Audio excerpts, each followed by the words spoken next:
Hello and welcome to the stream. Happy Monday. I hope you guys are having a good one wherever you are, and I hope your Monday is not Mondaying too hard. Our Monday is storming. It is very stormy outside, which honestly makes it a wonderfully cozy day to sit inside and play some video games. So I'm very excited to sit down and play Guild Wars 2 with you guys and keep working on our story journey. Yeah, we're actually on a flood watch here. So that's fun. I'm hoping it won't get too bad. They do tend to be a little conservative in their warnings in my area, but still, we're getting a lot of rain this week, so I'm sure we're gonna have some areas that are gonna flood a little bit. Hopefully not too bad though.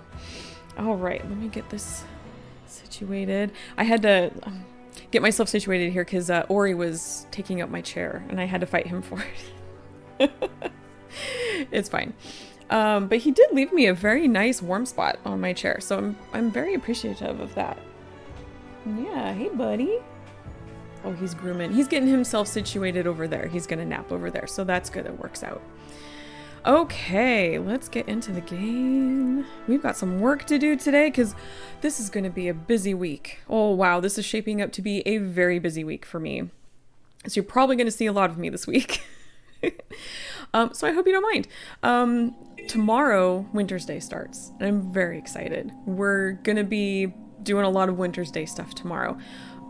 We may or may not touch the story journey. Like, I don't know, we may spend 3 hours playing Winter's Day. I'm just gonna warn you, a little heads up there. Wednesday there might be a little something, but I'm not sure yet. I've got something penciled in, but I don't have anything in stone. So I'll let you know when that is solidified. And then Thursday is my usual Guild Wars 1 stream day. And apparently, ArenaNet today announced that they're starting their last drops campaign for the year, and it's starting on Thursday, of course, the day that I already have scheduled for Guild Wars 1.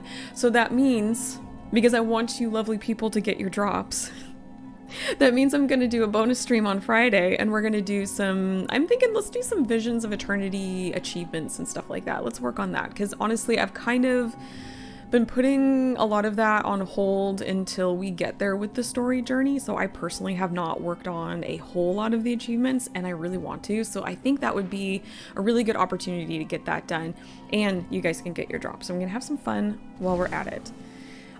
So yeah, it's gonna be a busy week.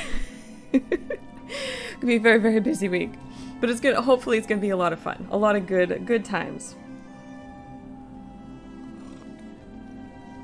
Okay. Where did we leave off? Okay, we need to regroup with the allies at Harvest Den. Oh, I apologize if I'm a little like sniffly today. I'm a little under the weather. I kind of was a little under weather like starting this weekend, which is why I didn't process a lot of my VODs this weekend, and I do apologize for anyone who is waiting for those. I am working on them again this week, but like it's that time of year. The germs are out and about, and I may have caught a couple, so gonna take my vitamin C, have my echinacea tea, get lots of sleep, because I don't want to miss the stuff this weekend, or this week. Lots of good stuff this week. Oh, that's so cozy, so cozy.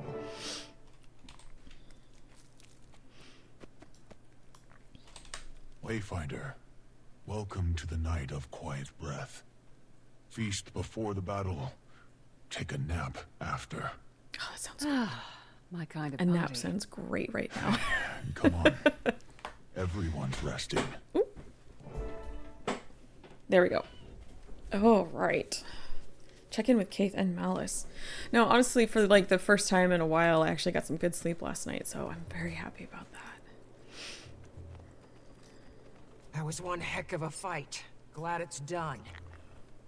Exhilarating, though. Not quite the same as fighting an Elder Dragon, but a battle worthy of some fable. Thank you both for... We did. So all last of time we this. streamed Guild Wars 2 together. Excellent backup you were. Oh, yes. We did go up That was against the all you Titans. had. That's what they're referring to, is that You're fight very on Balrior. I always have a hard time saying that. Mount Balrior. Pause inside with Sorrow and the blue guy. Might want to make our way in before. Oh, no. Malice and I will wait out here and keep guard. Kay and Malice How are caring smart. you are. Come on, Pokey. Better get in there before they start hitting each other. After this, I'm starting torpor early. Torpor sounds like what I would imagine the Lowland Coden's version of hibernation would be. At least that's kind of what I'm understanding from some of the context clues. It's just a time to like slow down and rest, which honestly sounds very nice. I feel like this time of year too is like a really good time to slow down and rest, if possible. Wayfinder, never has your arrival been so gladly received. Thank you for allowing us in your home, Claw of the Lowland Coden. The threat has passed. Now, we must heal. I agree. And on the topic of healing, Waiting Sorrow has more to tell you. More. More info. Hey now, my cerulean guest. We already know she's a wizard, or whatever you So want to call loud all outside. That wind. Little Claw, there is more to say. There's a version of this story that would take me years to explain, but I owe this to you both. Thousands of years ago, long before Or's prime, I was born of whispers, visions and images. I was destined to become a voice of Coda, the youngest the Coden of that era had seen. My Claw, he was kind, fierce. He sat with me many a night as I acclimated to my role. We bonded, but the dragon storm raged outside our dens, and as the storm picked up, Coda's voice turned angry. My reality changed. I started losing myself. I couldn't trust the visions. They lied to me. I'm not certain it was Coda that I heard. I Interesting. hated having a destiny, and I felt like a threat. So, I left. I know this story. Sorrow came to me, and I helped her. I wonder summon why a Coda's tide of the voice mists. turned angry. Coda's Was it voice no really longer Coda? burdened her. You Or do are we the think missing maybe that voice could have of our been ancestors. I am. And I have Maybe regretted Jormag's leaving my influence? people every day since. That's why I came here. My people are not a balm for your wounds. That's never how I meant it to be. I am sorry, Alder. Air is what I need. Big guy needs time to process. Understandably so. I mean, there's some really big revelations for someone who he has trusted for so long, and you find out they're not exactly who they thought they were. Okay, who do we need to talk to? I'll go to him. Has a habit of retreating into himself, he does. Sorrow, you are not the monster you fear. I still want to know, though, how she managed to create the Heart of the Obscure. Still want to know. And I have a feeling that it's going to be one of those things that's never going to get answered, and I'm just going to have to deal with it. Which kind of sucks. Kind of like E. Like the whole mystery around E. Like, who is E? Yeah, there's a bunch of theories and stuff on who they are, but there's been no definitive answer, and I don't think there ever will be. And it's going to eat away at me until the day I die. They needed to know you did what was necessary. Now they do. Wayfinder, back at the Wizard's Tower when you Trying to get first all the returned Sorrow home, bubbles. you may have noticed an air of tension and the mention of Mabon. Oh, Mabon. Right. I was wondering about that. It seems that our friend kept a few secrets under lock and key. 200 years ago, Mabon went to Bavanisos right after the Titans licked it clean. After the Mersat had been killed. Mabon told me he went to hide a mist gate that they kept in the gut of the city. He placed a ward over the isle. But when he died, that ward fell. All of Bavanisos once again exposed to the world. I was with the Lowlanders when it happened. Even they felt their fur stand up. Laura mentioned a door being open. Do you think... I believe they came from the very gate that Mabon sought to hide. But even I don't know how it opened again. If it's still open, then we need to find it and do whatever we can to shut it. I agree, Wayfinder. Before any more Titans are formed. So this at this point, when I was first playing through the story, they had mentioned a door. The Titans mentioned that the door had been left open, and of course, you know, Titans, Foundry Failed Creations, all that like Guild Wars 1 knowledge was starting to kind of come back, and I immediately thought Door of Kamali. And which was incredibly intriguing to me, because that's part of, you know, the Guild Wars storyline, and, you know, what you were trying to contend with in the Prophecies campaign. And it's interesting that now in the story, it's kind of shifting to, no, it was this gate that Mabon created when he went back to Bavanisos and all. And when he died, of course, the wards fell, and now the gate is open, and maybe that's what they're talking about. So I felt kind of conflicted, I'm not gonna lie, when I came through this the first time, and like, I don't know if this was my own, what's the word I'm looking for? Because it's a Monday, what are words? I don't know.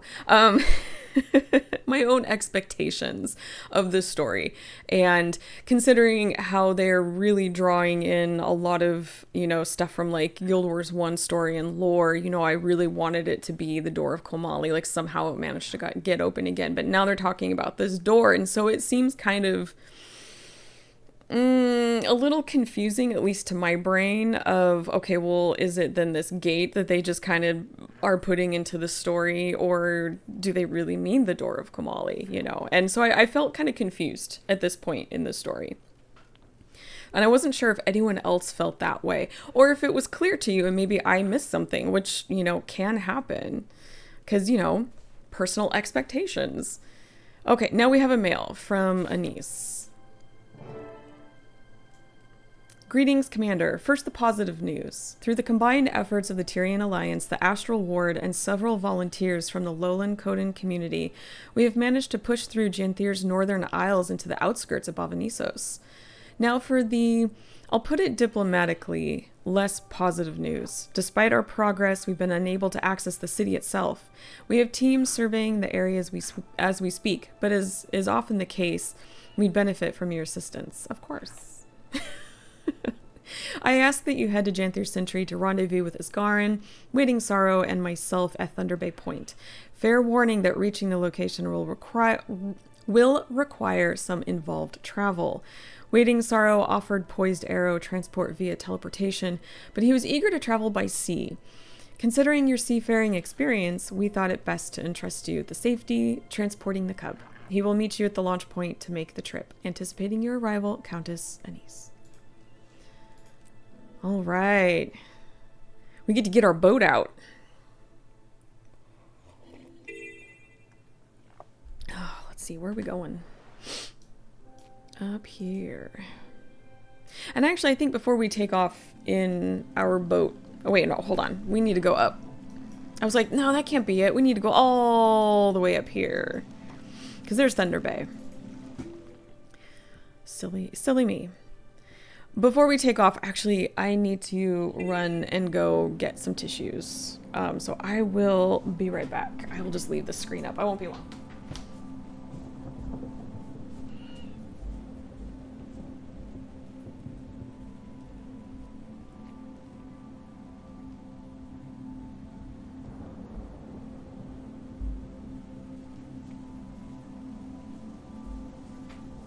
Okay. Alright, just in case. The sinuses are a little unhappy today, so I want them there just in case, because I'm a little sniffly.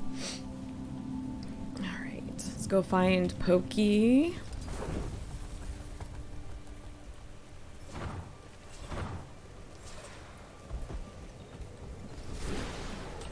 You're becoming a fixture on these missions. Now that I've had a taste of your gallivanting lifestyle, how can I return to the humdrum of provincial life? Besides, I've been a part of this from the start, I have. This player has their holiday stuff out. Ooh, let me see. Paul knows where you are. Oh, nice. Very nice. He asked for volunteers. Oh, come back. Wanted to repay the Alliance for their Oh, they left. generosity. Very festive. He's tending I'm looking to forward to things seeing back home. everyone's festive attire tomorrow. Besides, I'll have a wayfinder by my side, and a damned powerful wizard awaiting my arrival. Who could have teleported us there in an instant? Believe me, sea travel is nothing to romanticize. No, don't we know it? Especially in the next story. Picture it, the breeze ruffling my fur, all majestic-like as I brave the salty tide. Anchors away. That's what you say, buddy. But let me tell you, as someone who does enjoy being on the water and has been quite a bit, it can get to you after a while, especially when you are in open seas and those swells. I don't normally get motion sickness, but that time I had to lay down a certain way, so so I wasn't gonna get sick. Oh my gosh, that was crazy, but it was fun. Ooh, this is really good too. I love a lot of these loading screens. Well done. This one in particular too, especially with like the lighting. That's it. Get it out of your system. Someone did not have a good time on the Consider it the boat. sea's initiation. Okay. Oh, you're looking a little Believe green that there, you made it buddy. in one piece. You certainly took the scenic route. I had no hand in that decision. Ginger tea and Well, some you're saltine here, crackers. and that's what matters. Countess Or Elise Sprite, if certainly they have an appreciates equivalent it. in Police say Tyria. the allies have made it to the outskirts of Bavanisos, but it's inaccessible. Correct. The Countess will get That's you up always to been speed. like one of my waiting on ahead. weird family remedies when we're not feeling well, or like we've had the flu, or you know, our stomach is a little flip-floppy or whatever. It's always been McDonald's French fries and a Sprite. Wayfinder. I don't know how or why, but for some reason that works really well for me. His temper disturbs all. It probably is something having to do with like the oil and the salt and the carbonation, which is weird because you wouldn't think that carbonation would help an upset stomach necessarily. Well, sugar and carbonation, but for some reason, look, it works for me. Or if I have saltines, like I'll eat saltines and have Sprite. You made it. How was your first voyage? I'll do things your way next time. Figured as much. I'll prepare you a nausea elixir once we're settled here. Okay, go up here and talk to these guys. Thank you both for coming. We Very need all the nice, support we and can get with this endeavor. we have voice acting this time. Currently, we have Alliance, Ward, and Lowlander teams surveying the area, but they've yet to infiltrate city limits. It was never going to be as easy as waltzing through the front door. Spectral agony looms thick over this entire isle. Is that why it feels so heavy here? You're sensing a futile cling to power long Spectral agony obliterated. reference to The Mersat, because I prized believe that torch was method. their big skill that they Heavy would is an understatement. throw at you in Guild Wars 1. I felt it too, And if you Wayfinder. weren't It infused, stinks deep. it's gonna be a bad time. And I've been sensing a vast well of it somewhere north of us. Suspicious muck usually protects important information. Maybe we start there. The youth's instincts belie his age. The North is a graveyard for one of the bloodiest Seer-Mersat battles. Our plan is to start north, but stay vigilant. Darkness looms here like a vindictive foe, raring to settle her score.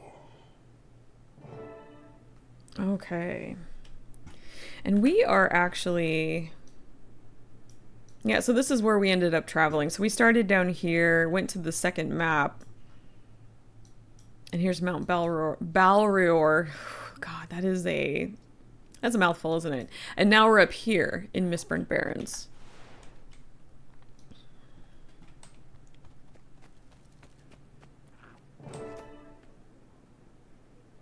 Is that it? Now we head out? Ooh, that's cool too. Look at all the ghosties. Excellent. Check in with Anise at the Alliance staging ground. She's up there. It's nice having the voice acting. I completely understand that when they put this out, you know, they had been dealing with, ooh, sorry, cat hair, like in the eyeball, dealing with the strikes. And so the voice actors were not able to, oh gosh, have their work in the game and all, which I know a lot of people weren't happy with at the time. And I mean, I get that, you know, when you know, pay for a game, you would ideally like to have all the parts there. But sometimes these things happen, you know, and people need to be paid fairly. Okay. They need to be represented fairly. They need to be treated fairly in their respective, professions. And we kind of need to remember that. And so if something happens where we couldn't have the voices in the game at this point because of this, it doesn't mean that it's not going to happen. We just need to be patient, and it will get there eventually when things resolve. So some people needed to be reminded of that. But I think ultimately, for the most part, the community was very understanding, which I expected considering this community. Iskarin may have a flair for dramatics, but his concerns are warranted. Add to that the Alliance's increasing impatience. For now, we'll learn the area as best we can. We have survey teams dispatched north, south, and centrally across the Isle. As discussed, beginning in the north is your best bet.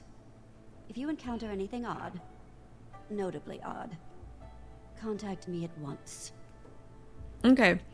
Again, I do want to bring up that I have been kind of keeping my eyes and ears on Anise and also kind of on Livia, because Livia she's back now. She was in a couple one or two story steps earlier in regards to the Scepter of Ore, which I actually found. Okay, I'm gonna quick little side tangent. Okay, a while back I had mentioned that the Scepter of Ore looks like a staff to me because of its size, and it's held like a staff. Like, it looks like a staff to me. When I think of scepter, I think of something a little smaller, a little more manageable. You know, like basically like our scepters here in game. And so I was going through the wiki because I was looking up the Scepter of Ore's history and its counterparts. There was another staff that was created at the exact same time, but I believe was destroyed. But in the wiki, they actually refer to it as the staff. At one point, I saw that and I went, "Oh, I see that." Anyway, tangent over. Great. Back to Anise. Yes, I want to kind of keep my eye on this character, and I want to keep my eye on Livia, because in the near future, we're going to see some interactions between them that on first playthrough kind of felt jarring and not quite consistent with their character creations and their progressions. So I want to kind of watch that. I want to see how it develops on this playthrough and see if I still feel the same way. Okay. We need to go examine the valley. So now they're getting us out into the maps. Or into the map, excuse me. This place makes the rest of Janthir look downright inviting. We're not gonna go down there right now. Oh, we need to go to the other side. This canyon gets filled with bad things. Spectral energy. It's pretty deadly. Oh, look at these trees though. Look at these trees. I love these trees so much. Do we need to go up? Nope. Right here. Need to be careful. Easy to get turned around out here. Oh, examine the strange object? Sure.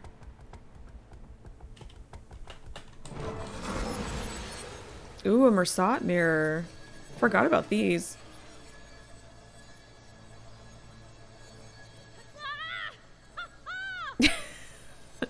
Having a good old time just being teleported around as a little ball. Ooh, gosh, this is quite a journey we're going on here.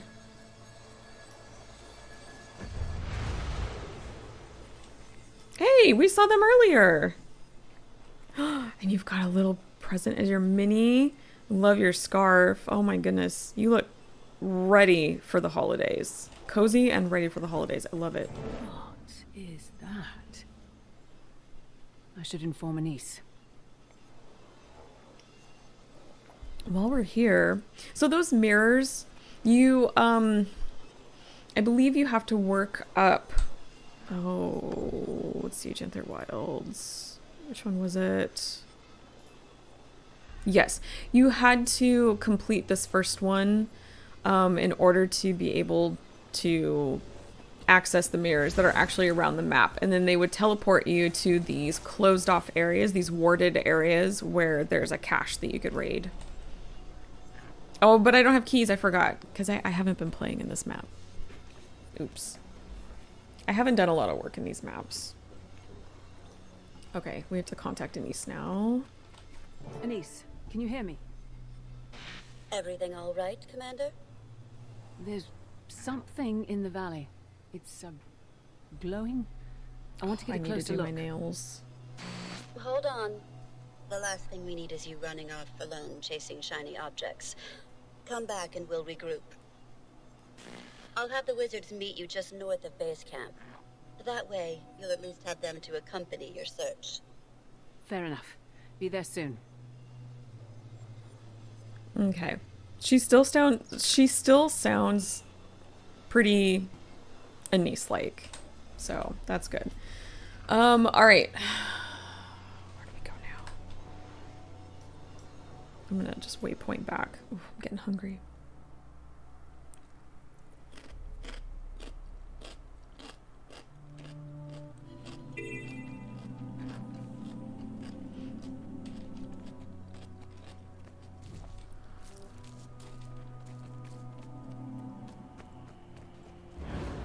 As far as camps go, like this is, I do really like this camp.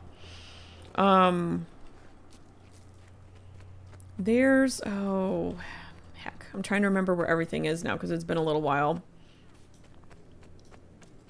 Is it back here? Wow, that's quality armor. Thanks. Yeah.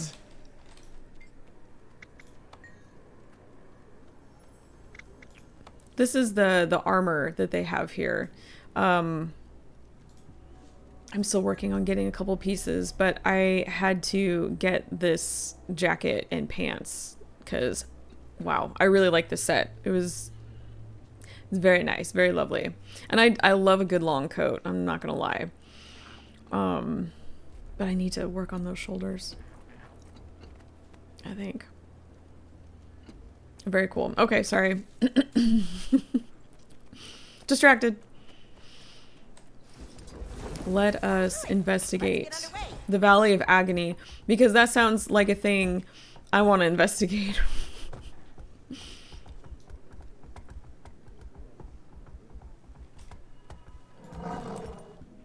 Ooh, that looks great too. Man, I love that. I need to find out who the artist is who did these loading screens. Because they look amazing. I love them. I would love to have prints, honestly. I would love to have some nice size, like, I don't know, 8x10s. I'd love to have some like 8x10s, you know, put them all over the wall. Wayfinder, the Countess told us to meet you. Said you saw something here. It looked like some sort of glowing wisp, but I wasn't able to see it up close. Interesting. I've been sensing something as well, a greater presence. It's potent, like the spectral agony, but also more... familiar. You feel it too, Ren? I can offer protection from the spectral agony provided you stay in my vicinity. Let us make haste. Oh, we gotta stay in the safety circle. There is an achievement to go outside of it. So just a heads up, if you haven't done this yet, double check your achievements. Sorry, I'm a little hungry. I'm still trying to figure out how to get all my stuff done in the morning and then fit in lunch. Because I start streaming at 12 p.m. So 12 noon my time, which is lunchtime. Oh, poor thing. I forget how much higher our tolerance is to the agony. Yeah, they're all there with you, blowy. Loki.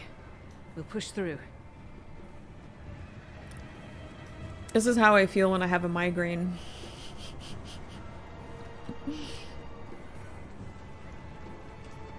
I just have all this red emanating from my head. So this is it. What the? Did you hear that? Yes. Weapons drawn. Be careful, because Stay they will alert. explode if they get That voice. when you take them out. Place it?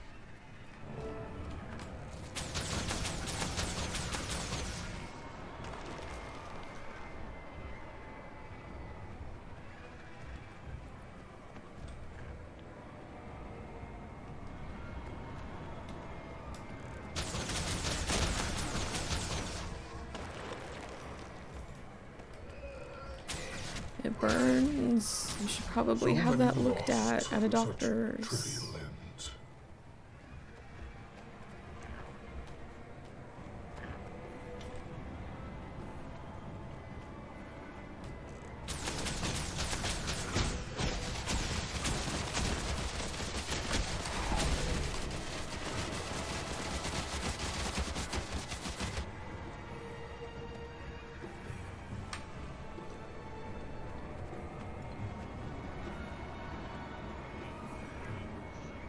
Damned fools. Who's there? Bold enough to insult us, but not to show yourself? Little Claw. Oops. I knew it was gonna happen. My Guild Wars 1 skills are making their appearance. Oh, uh-oh. Get back in. Attention span that feeble, Wayfinder. Yes, I know. Stay close, and my protection Spectral won't agony. be able to help you.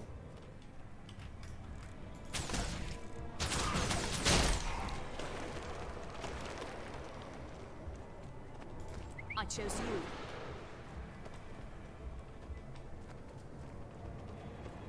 There it is.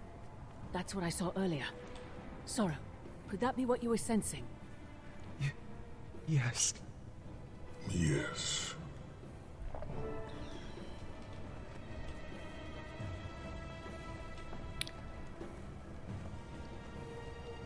We're gonna very slowly approach the wisp. Very slowly.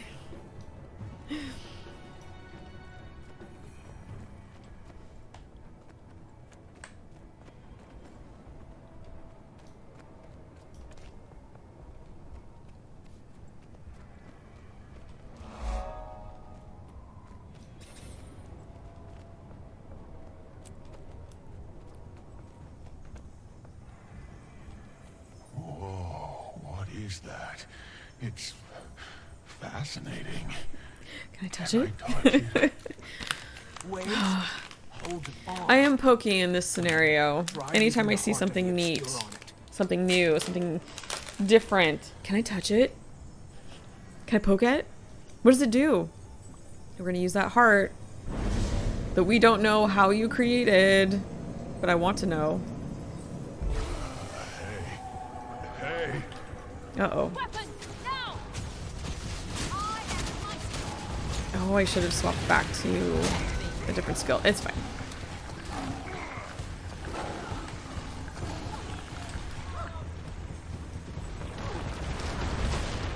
They're not too tough. There's just a lot of them.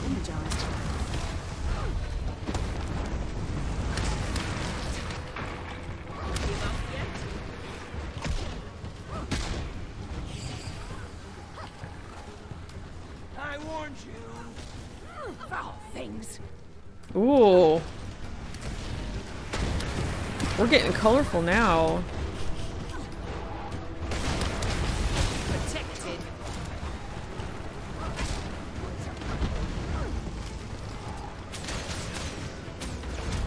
Oops.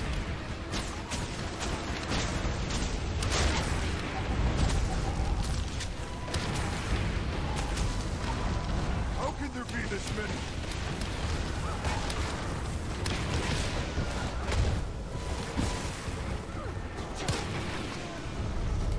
Ooh, and keep moving the safety circle. Stop it.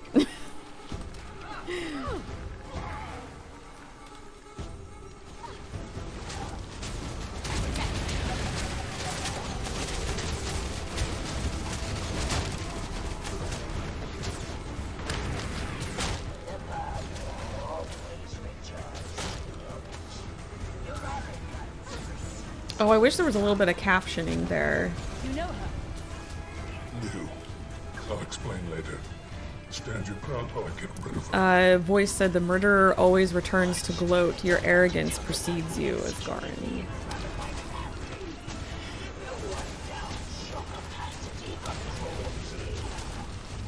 I'll kill you again without a second thought. Ooh boy. Those are some pretty heavy words.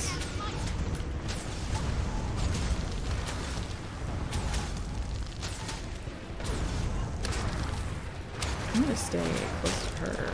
Protect me.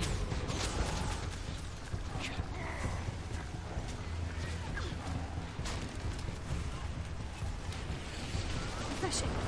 Energized.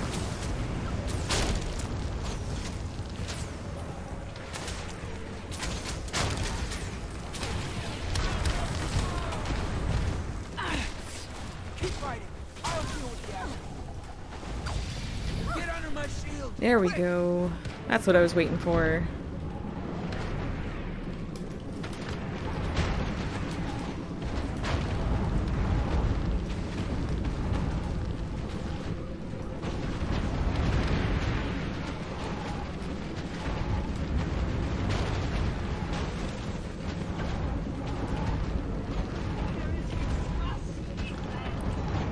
That's a lot.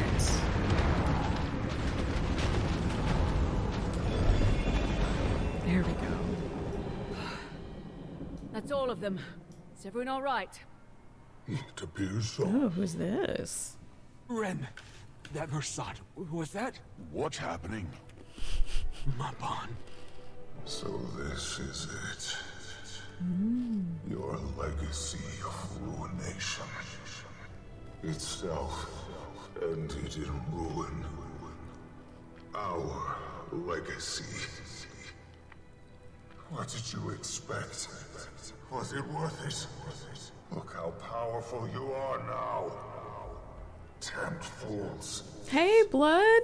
We're Oh my goodness, thank you for the 25 stream streak. That's amazing. Enjoy your extra cat coins. How you doing today? Yes, I am. I'm doing Mondays and Tuesdays and Thursdays. Those are my scheduled days. So I am here streaming some Guild Wars 2, working on the story. Another friend. Oh, good. Glad you're doing good. In his time of need. His history was complicated, his people's more so. Even he was left conflicted. That speaks nothing of you. Trying to get some snacks in me too. I didn't have a big lunch today.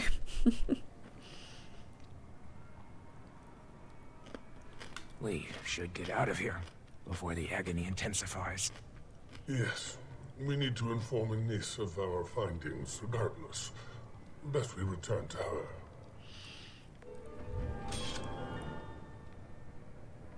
Oh, that's right. I haven't, some of these story steps I haven't done since they brought the voice acting in. That's good. Very nice. Yeah, now in this particular expansion, we're going to be getting into some territory where I think I kind of started having some more questions and not feeling as confident in some of the story as I would hoped, because this had such a, I would say, a pretty good start, a pretty solid and strong start. And yeah, we're gonna start getting into that. I'm probably gonna point out some things where I have some opinions, and it's okay if you don't agree with me. It's absolutely fine. But yeah, I'm gonna start watching for those things that I remember from my first playthrough.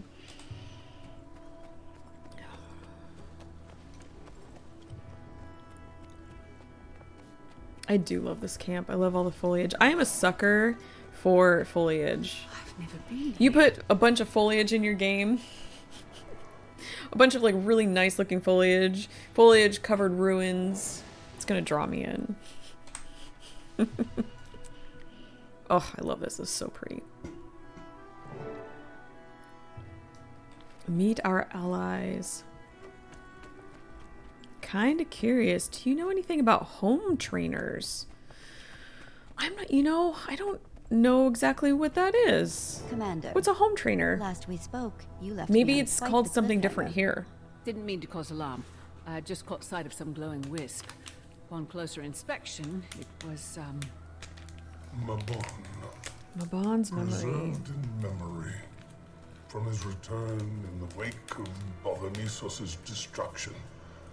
Of that much I am certain. I expected this area to draw out some ghosts of the past. Sorry. This. All the noise here. Not just one, either.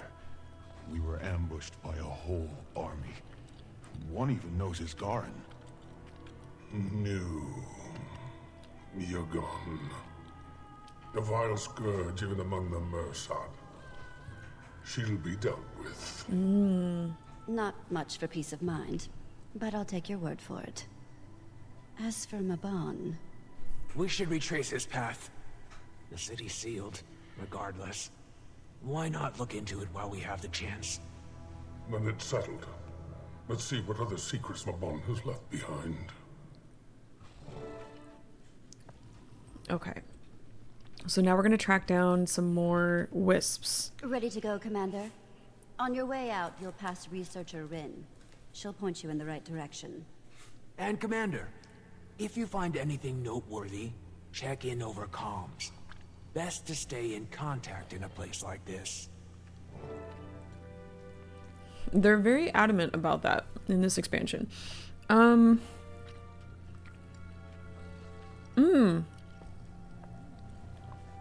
Oh, I see. A stationary bicycle. I don't, we've not had one here. We do have an elliptical that we use. So I don't really know anything about that particular machine, but I do know about like ellipticals. I do know some people who have them and they really like having them. I know some people who have, it's just the pedal part and you put it under your desk so you can get some movement while you're working. I kind of know a little bit about those. But yeah, I'm sorry, I don't know much in the way about stationary bikes. Yeah. Yeah, we call them stationary bikes here, or stationary bicycles. Wayfinder. But yeah, I don't know much about those personally. Sorry. Emily said you're off to explore another section. Did you have a question about Based on them? my As research, some of maybe them are like, Scott's more were you looking infamous for some figures information made their on like mark what in to the look for when southernmost buying one? region.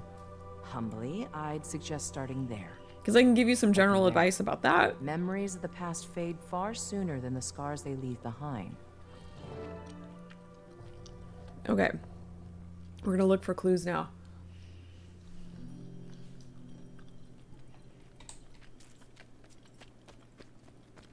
That was it. Okay. Oh, these are so good. I'm kind of addicted to these. It's, they're called Yogis. They're like probiotic strawberry, natural strawberry bits coated in yogurt. They're so good.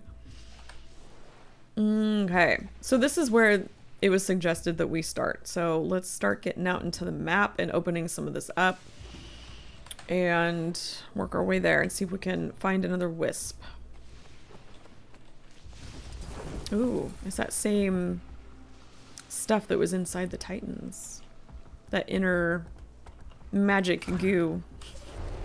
I can't think of a word for it. So magic goo is what you're getting today. Oh my goodness.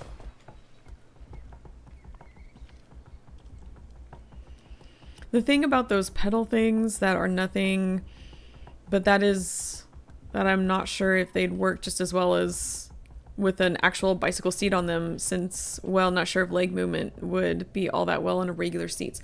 Okay, good point. Let me find my way here. So I think it really depends on what you're looking to get out of it. So if you are looking to get a really good workout, like you're going to go hard on it, a stationary bike would be like, and if you want to do like the whole bike thing, stationary bike would indeed be the way to go, because you're going to get, hold on. You're going to be getting, better resistance. Oh, no, there we go. Better form and all. You'll get a better workout on that. If you're looking to just move your legs, like if you are at your computer the majority of the day and you just need to like move, like gentle movement, then the little pedal units under the desk would be a good choice, in my personal opinion. Okay. I need to look for this wisp. As soon as I am left in peace here to look around. There we go. Okay. I'm not going to be left in peace. Is it this way, maybe? I can't remember. It's been a while since I've played through the story. Ah, there it is. There it is. We spotted. It's hovering near a bloodstone. A big bloodstone. You could try the heart of the obscurity. Just looking for something to use while working from home and stuff. Definitely needed in winter weather. Oh, yes. I hear you. These shards were likely drained long ago. Between the Titans and the Mossad exhausting them, it's unlikely they're volatile. Hopefully. Yeah, hopefully they're not going to explode on us. Yeah, definitely this time of year. It's one of the reasons why we have our elliptical. And I have like my exercise bands and stuff, because I can't go out in that right now. I mean, I could, but it's going to be freaking miserable, you know, with the wind. We've got some high winds going on out there and we've got a lot of rain. It's not going to be a pleasant experience outside. So I am grateful that we have an elliptical that I can hop on, which I need to do tonight. Oh, read the letter. Can I finish my yogis first?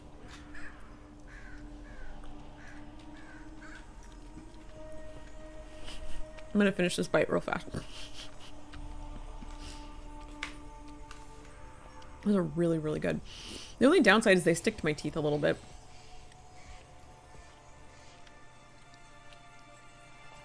You were right. The heart didn't cause an explosion. Manacas. A letter. What What? Oh, they're talking. Hold on. To Manakaz. Sounds like the Masat ramped up the sacrifices right before the door of Kamali opened. Plenty of good that did them. Well, I'd keep watch for more wisps. Trust Mabon to guide you. Lazarus tells me you're now solely in charge of the Sanguine crater site. I'll not waste my time with congratulations. You and I both know you wish to be here, at the door of Kamali. Our forces in the Shiver Peaks have been routed by the Shining Blade, the Deldrimor, and their allies. Some of our own have been noted that they resist our spectral magic, secrets that were supposed to have died with the Seers.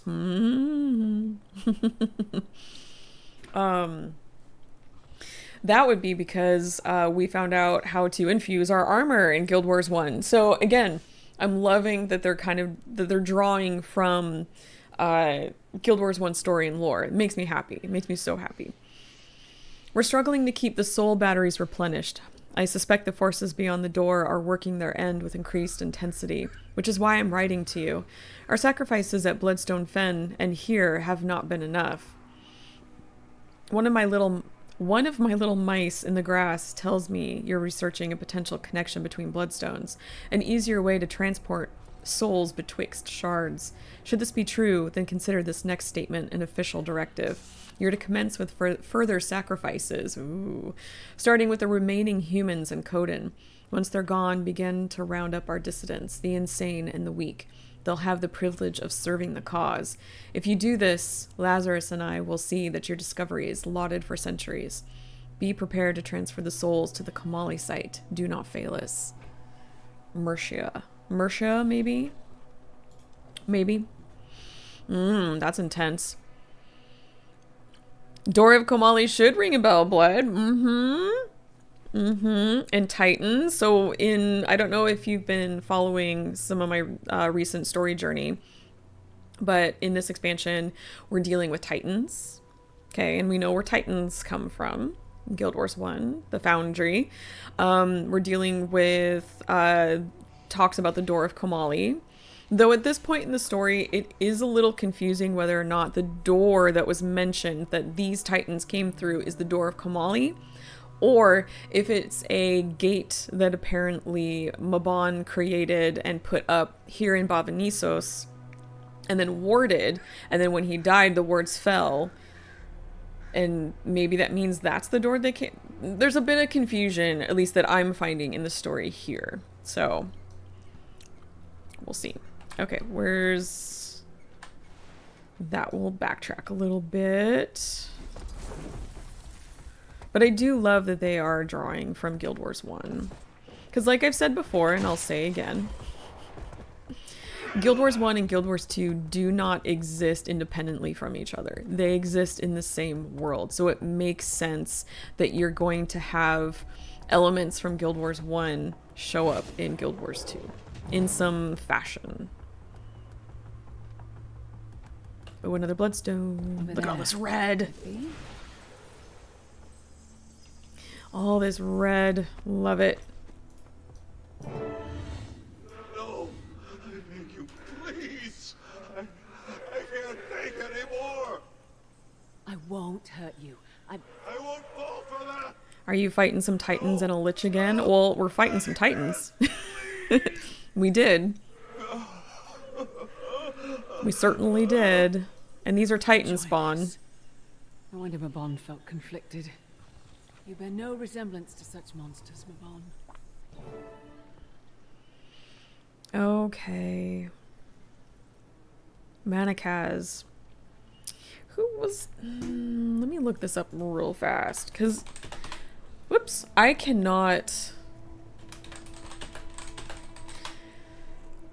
My brain cannot hold information like it used to. And I'm trying to remember if... Okay, first of all, I need to be able to spell. Oh, man. I'm spelling it right, right? Nope. Yes, I am.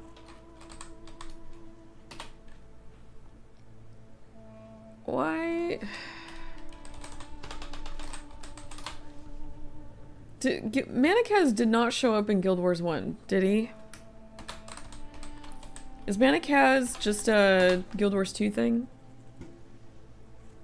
Because that name sounds so incredibly familiar, but like from a long time ago. And I don't know. I can't place it in my memory banks. Well, maybe here. And then over. His name did not pop up on the regular Guild Wars 1 wiki. So maybe I'm misremembering. But I could have sworn that Manakaz's name came up before.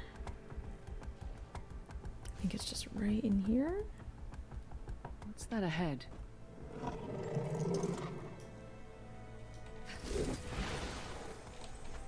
Afraid to see what evil lurks in these pages. Mabon, what exactly are you trying to tell me? You gonna read the book? Oh, 1 second. I cannot be left alone to read in peace. Alright, here we go. It is over. Kamali is bleeding titans, and Lazarus has sent one final warning across the scrying eyes. A human lich wields the scepter of Or and has opened portals across Tyria. I must assume one of them has been opened nearby. Seraph is supposed to be visiting soon. How can I face him? I spilled the blood of my kin across the stone the other day, on Mercia's order. I remember a guileless. He could barely float. Barak caught him trying to teleport away. His blood stains my armor still. Why wasn't Orestes there to save him? Where did that contemptible old fool flee? Did he know what was about to happen? Was that a scream in the distance? Has it started? I cannot let everything collapse here. There must be something in my notes, my lab. This is a record of Manakaz. Interesting. For some reason, I got it in my head that Manakaz is somewhere in Guild Wars 1. But I guess not. Maybe he was just created for the story. I'll have to look into that a little bit later. I'll have to rabbit hole it. Okay, now...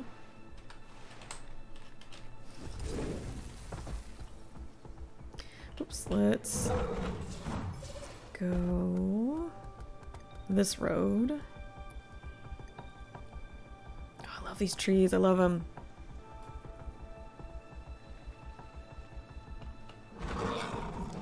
Over there.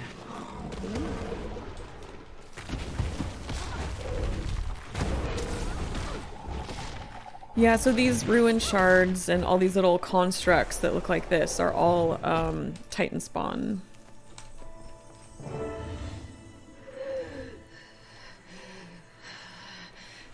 It's all right. I'm here to help.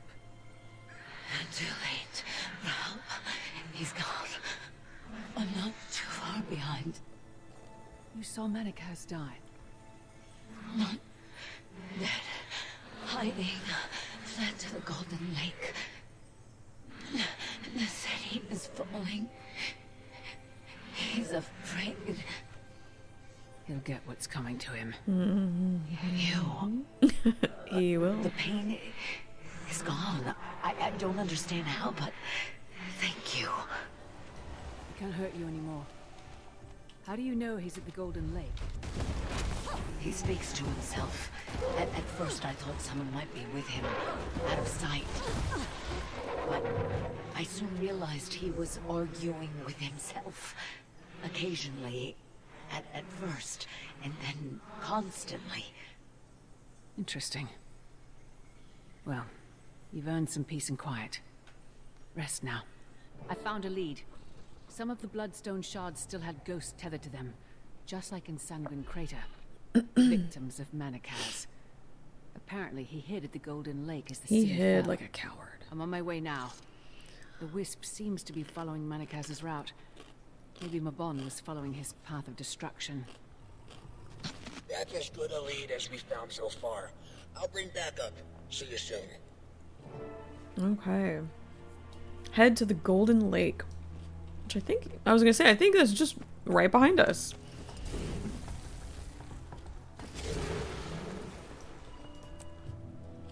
Ooh, that looks cool too. It's almost serene. The art, the loading screen art, very well done. I really like it a lot. Okay.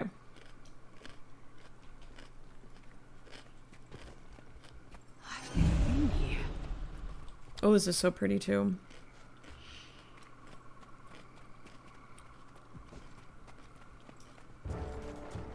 Oh, these guys like to be sneaky. Protect me. That's refreshing. So I find it interesting, and I am kind of getting just a little ahead of myself when it comes to the story. I find it fascinating that there is a similarity in the structure. Where'd he go? Where'd they go? Hey. There we go. I feel like there's a similarity in the story structure and the way that it progresses between Secrets of the Obscure and Janthir Wilds. And when we get to, as we get through like the last part of it, I'll try to kind of point out what I'm talking about. But I feel like, at least at this point, both stories had a fairly strong start. I feel like Janthir Wilds had a stronger start than Secrets of the Obscure. You know, pretty good story. You're getting to know a new race, being introduced to the new situation that we're having to deal with. Let's get both of these here. And then come to me. Let's see if we can draw them in. Maybe? Here.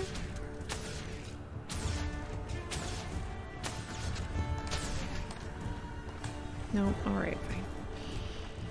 I was kind of hoping I could get them to group up a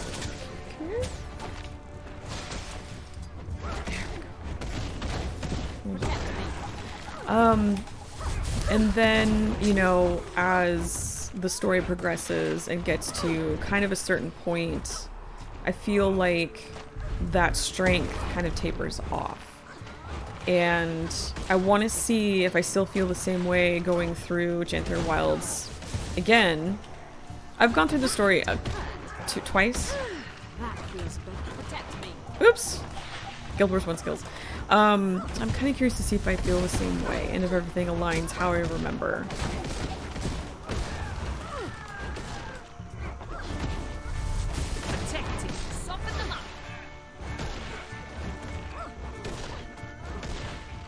And that kind of led me to wondering, because there was a similar release schedule with both of them. I kept asking myself, were these two expansions kind of worked on almost at the same time? Just because of the similarity that there seems to exist with its structure. And with that, I'm really curious to see how Visions of Eternity goes. Because we've just gotten started in there. Well, not me personally, but the release was in October. So I'm kind of curious to see how the next installments go and how the story continues in those installments. And if they remain as strong as the introduction. Because I have concerns a little bit about the release structure in itself in regards to the strength of the storytelling. And I know I have kind of my personal preference of I like to have a complete package game delivered to me.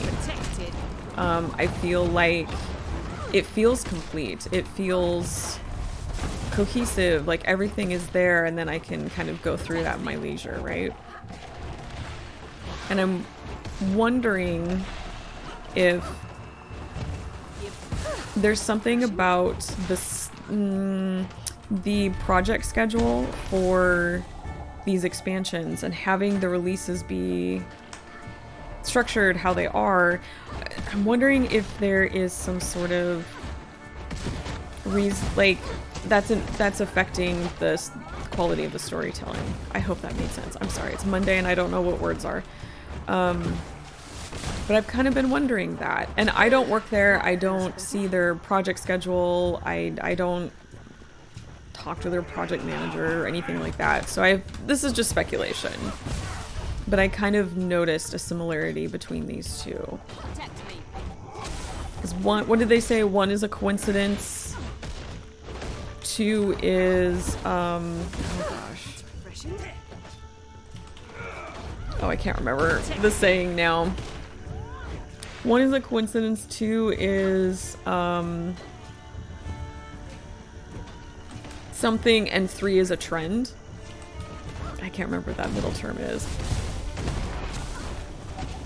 So I want to see how Visions of Eternity is going to go, because I'm really curious, because Visions of Eternity is going to have a similar release schedule to the past with Wilds and Soto. So yeah, okay.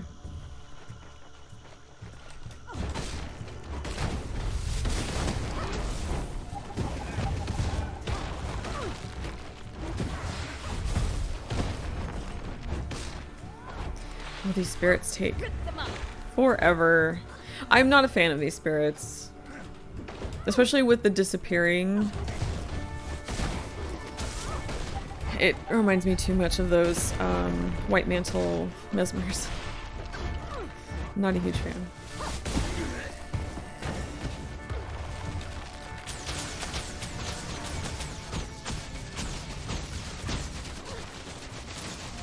Because they're there, but I'm not doing damage to them until they pop back up, and it's just, I don't know. I'm not super mad at it, I just find it kind of annoying.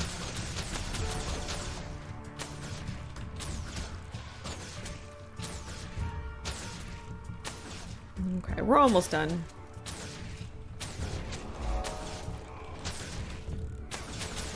This is what I'm anticipating some of our areas to look like after all this rain. I was upstairs getting ready for the stream, slapping on some makeup, and the window upstairs in our bathroom was the wind against it. It sounded like it was gonna break the window. It was so loud. Approach the bloodstone shard. Oh, there we go.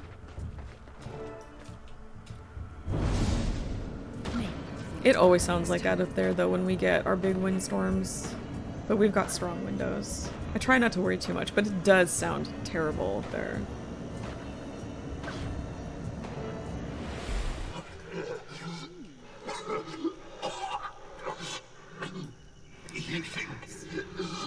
You think this is the end?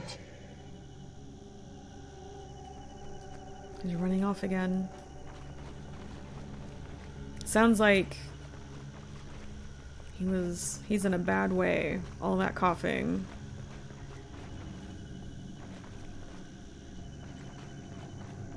And we can't really go any further. Oh, there we go. I am the blood phenom. With this stone, I will outlast every one of you. Stop! Please! No! No! Oh boy.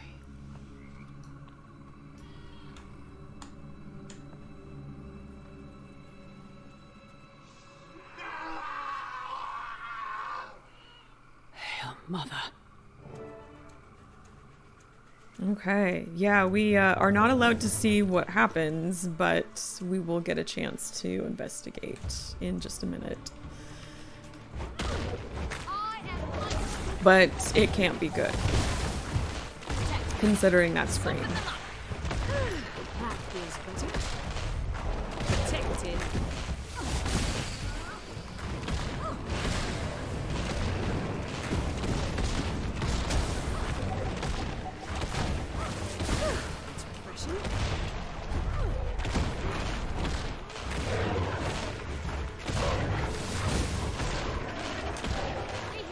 Oh gosh, I should have brought that other skill. That would have been really good for having like an AoE. Look at all these little babies.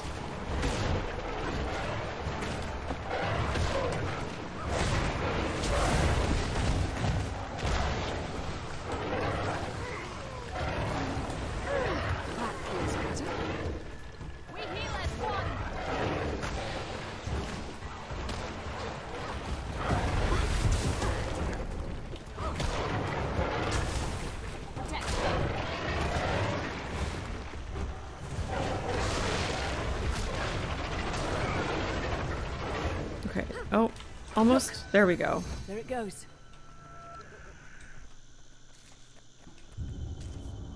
Oh, there's the Mabon wisp. And we can't follow yet. There we go. The timing on in this part of the story is very interesting. Again, see this Heart of the Obscure, it's very important. We use it for a lot of things, but we don't know how it was made. It's just that it was made.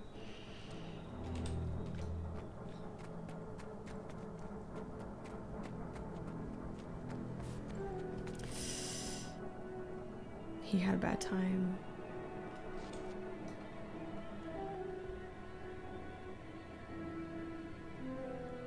He's sleeping it off.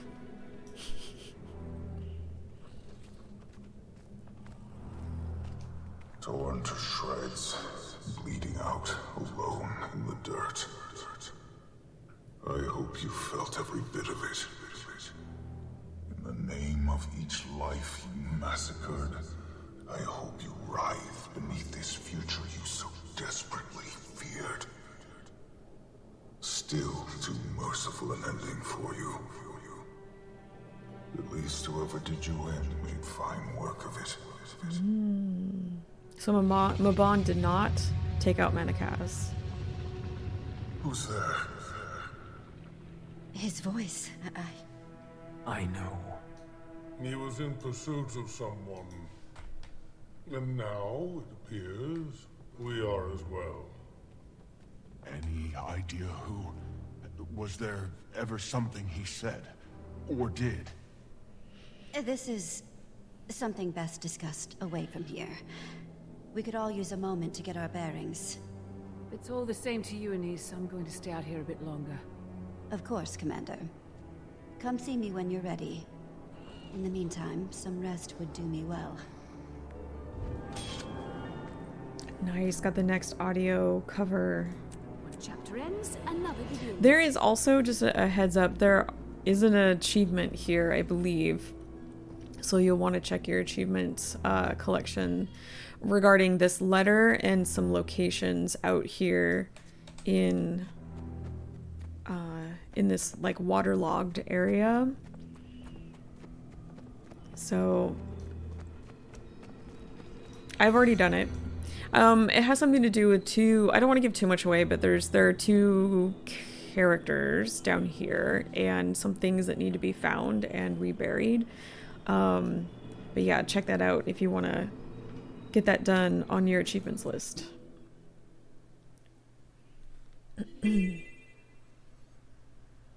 Check in with Anise again.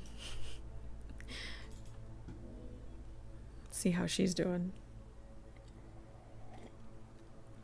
I think we need to wait until Livia comes back before some of the changes start happening.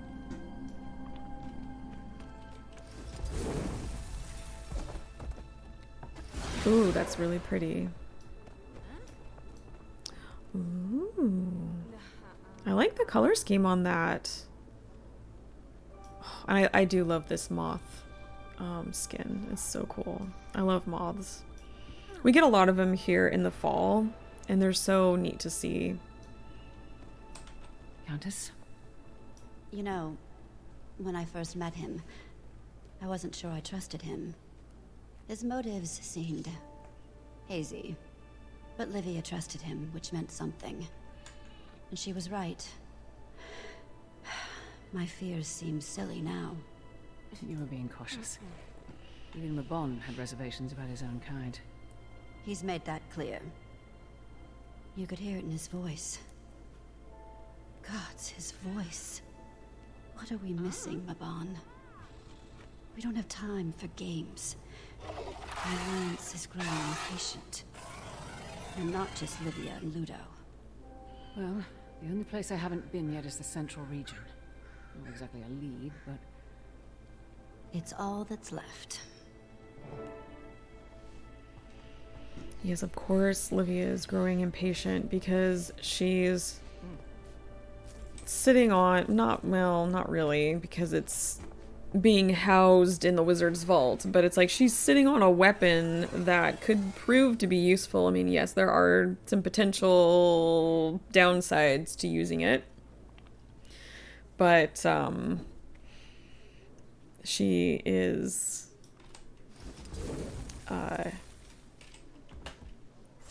I think of the mind that's like, well, we have something that could help us win this fight, why aren't we using it? Despite the Knew you'd come through. Despite the downsides. Okay. Very funny. But like Anise said, there's no time for games. Oh, now we have to track it down. I wonder if my Warclaw could pick up on any leads. Worth a shot. Gotta sniff it out.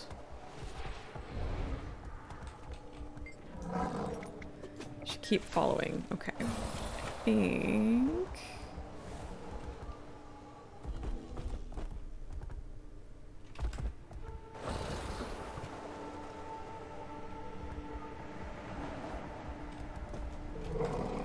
Oh, there we go. Here it is. Up on something. Magic of the Wisp remains strong here. It appears as though it lingered here by the rubble for some time. What were you thinking about, Mabon? Guess we keep going, yeah?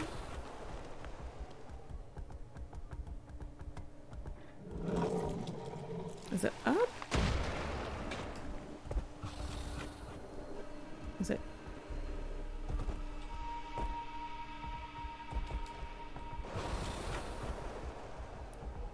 Let's see. Now I'm going back the way that I came. That doesn't feel right. Maybe we go up again? I remembered there was an order to this. I don't remember what the order is. Okay, we'll figure it out. We'll figure it out. It should. I thought the first one was like right over here somewhere.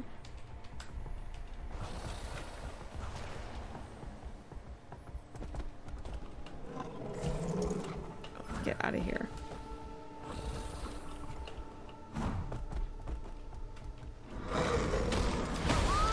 Maybe I need to sniff up here.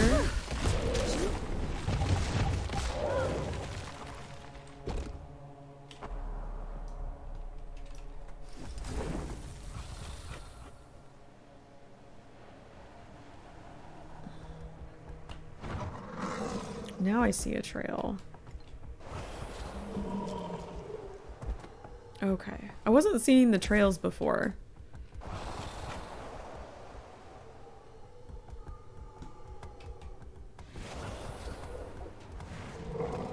There we go. I need those trails. Show me where to go. Oh, here we go. Picking up on something. Okay, we found that one. Going up. Whee!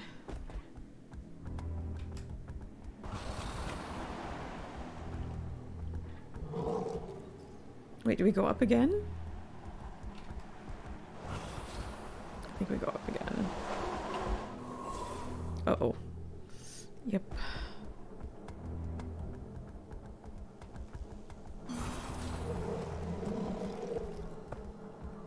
Picking up on something. Trace of the Wisp stands still, seemingly looking down from the edge of the platform to the entrance of the ruined library below. You sense sadness. Whatever happened here, it was powerful. Okay. Oh, now we've got a star.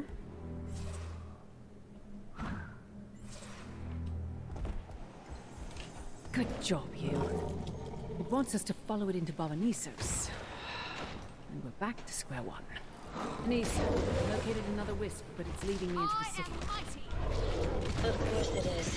Hold tight. I'll send backup to help examine the area.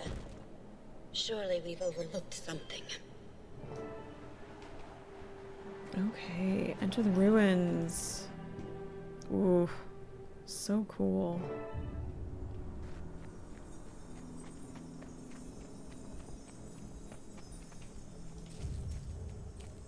I love good art in games. Ooh, that's how I would react. Gasp. I don't like spiders. I do not like spiders at all.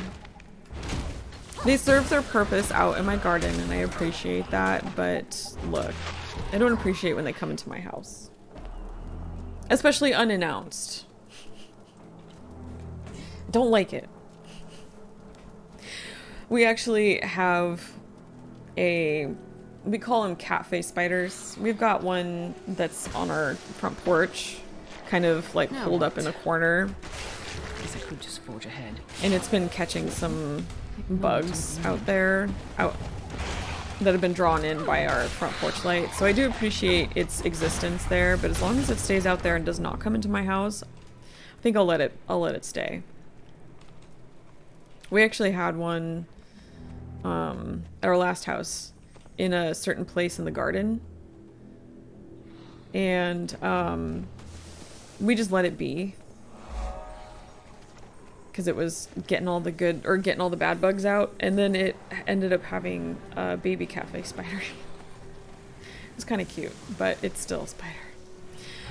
Let's see. So for this story step, oh god, that's a lot. That's a lot.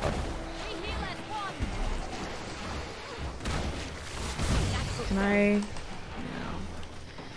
No. I think this story step, there are actually like a handful of achievements in this particular area.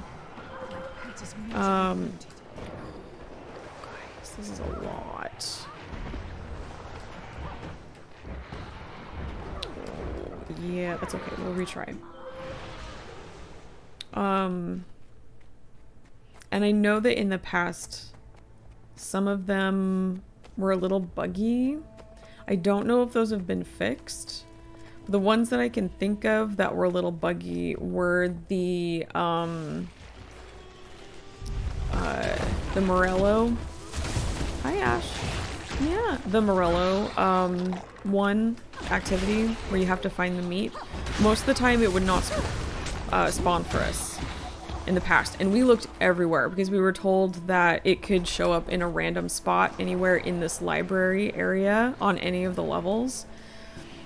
Hopefully, I think that got fixed. And then oh, just a sec. So if you don't see it, the piece of meat that you need for that, because you need the meat to lure out the Morello, keep looking. It might be in one of those little alcoves, like up on one of the levels, kind of along the wall. Might be hiding in there.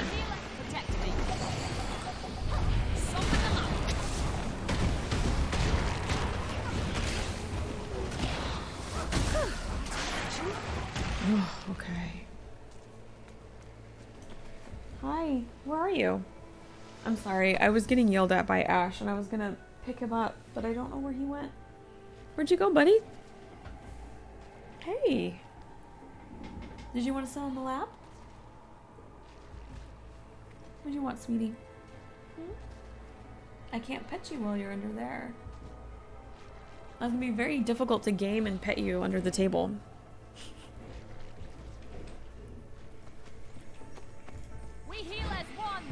There is also an achievement for taking all of these reindeer out too. I think. So again, seriously, check your achievements before. Maybe you'll think twice this way. next time. Before you finish your missions. Did we anger you? I'm sorry. I didn't realize we had angered. There you are.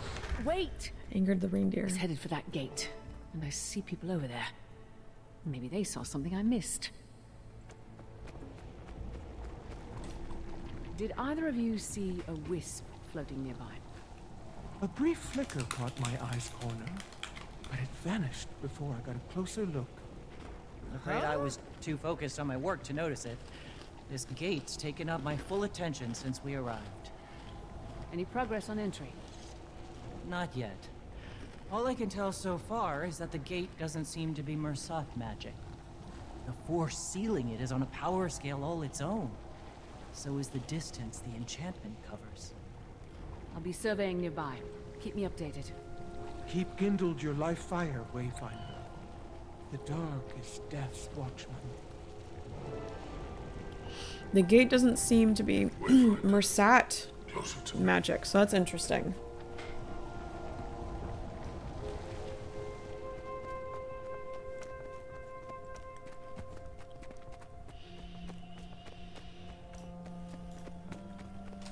Wayfinder, Anise said you found another wisp. She's busy fielding pressure from the Alliance about entering Bavanisos. What do they expect her to do? We're trying everything we can. We're at an impasse on all accounts. The wisp led right to the gate. Seems Mabon also wants us inside the city. Of course he does. Ow! Oh! It's Those the claws are episode getting of long, buddy. Mozart's demise. You say that as if the Mersat hadn't already anointed these grounds with their blood. She's back. Like a common household pest. I'm putting an end to this now. And you wonder why we never got along. Hubris always was the downfall of your kind. He wants to be up on my lap. He wants cuddles, but he wants me to pick him up, which I can't do right now. So he's gonna have to wait.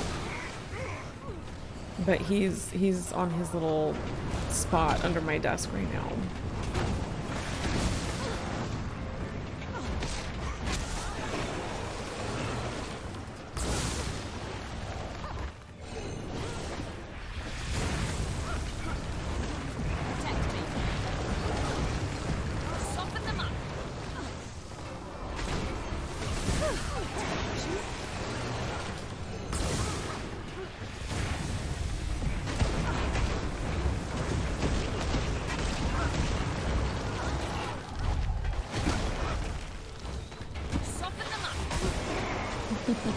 Sorry, buddy. Protect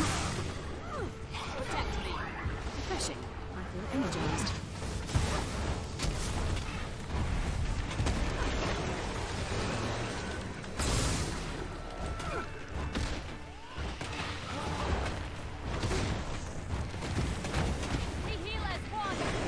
So this is a, I found this story to be kind of fascinating, and I found all of its individual parts to be kind of interesting. So we have these titans. This is who bring into battle is Scarin, a child, an old medicine woman, and a Oh man, I need to heal. their prime. Would have been better off bringing that traitor friend of I'm trying to let Egon talk here. right. I saw what happened to him. But I can't fight and get that chat bubble in the screen, unfortunately. I'm really sorry, because Egon is very, very tall. And of course that chat bubble is all the way up there. Anyway, there are a number of moving parts to this story. You know, we have the Titans and their motives and what they're trying to do. And then we have all of this. Oops, there we go. Gosh, it's hard to talk and fight at the same time. Then we have, you know, these Mersat and Mabon and all, and kind of like what happened with them and their motives. And then we're gonna have, you know, we hear that the council or the alliance is getting kind of antsy here. Tired of your antics yet? I certainly have. There we go. Expect me to fall to my knees, begging for death. A coward's end may suit Mabon, but it doesn't befit me. You cower in shadow like a cockroach fearing light, fearing what it might reveal you for. A disgusting, worthless vermin. Yet you deem Mabon the coward. I'm letting them talk a little bit here. Okay, we back to fighting? Alright, great. You got that out of your system? Okay, great. So, in thinking about this story and what we've experienced and what we're going to experience, all of these different parts, I sometimes wonder, and I think I need to wait until I finish playing this through on the story journey before I come to a conclusion. But in the meantime, just so you guys get an idea of what I'm kind of thinking in my head as we continue along, there is something to be said about the simplicity of a story and its plot points. And in doing so, can allow you, or whoever's writing, to go deep into the story and to really like bring that immersion out. And sometimes I wonder, and I think I'm really gonna have to sit and think about this. Sometimes I wonder if maybe there's a little bit too much going on at the same time in some of these stories, or is it all? Does it all like come together? Is it all worth it? I don't know if that makes any sense. I have read some stories in various, in various, you know, methods. Oh, excuse me. Where it is an extremely simple plot when you really look at it. But the effectiveness, like the space that is there to allow you to explore character motives and development and all, it makes it a really rich story. And I'm wondering, are we edging into that territory here? I gotta think about that, because maybe I'm looking too hard at it. Maybe I am trying to find something that's not there. That is absolutely possible, and I will admit that. So I'm gonna have to think about that. I'm kind of curious if anyone feels the same. If you do, if you are feeling that way, or you find yourself questioning that, I'm kind of I'd love to hear. Or maybe not. Maybe you think this is a perfect balance of all of these different little plot lines coming together. Oops. Oh, we're almost there. You know, I'd love to hear your thoughts on that too. Because we don't have to agree. That's okay. The heart of the obscure. Finish her now. Oh, I love having that button programmed into the side of my mouse. So nice.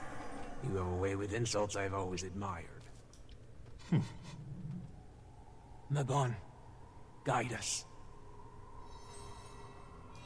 Where's the little... Oh, hey. You've nowhere left to flee now. Who are...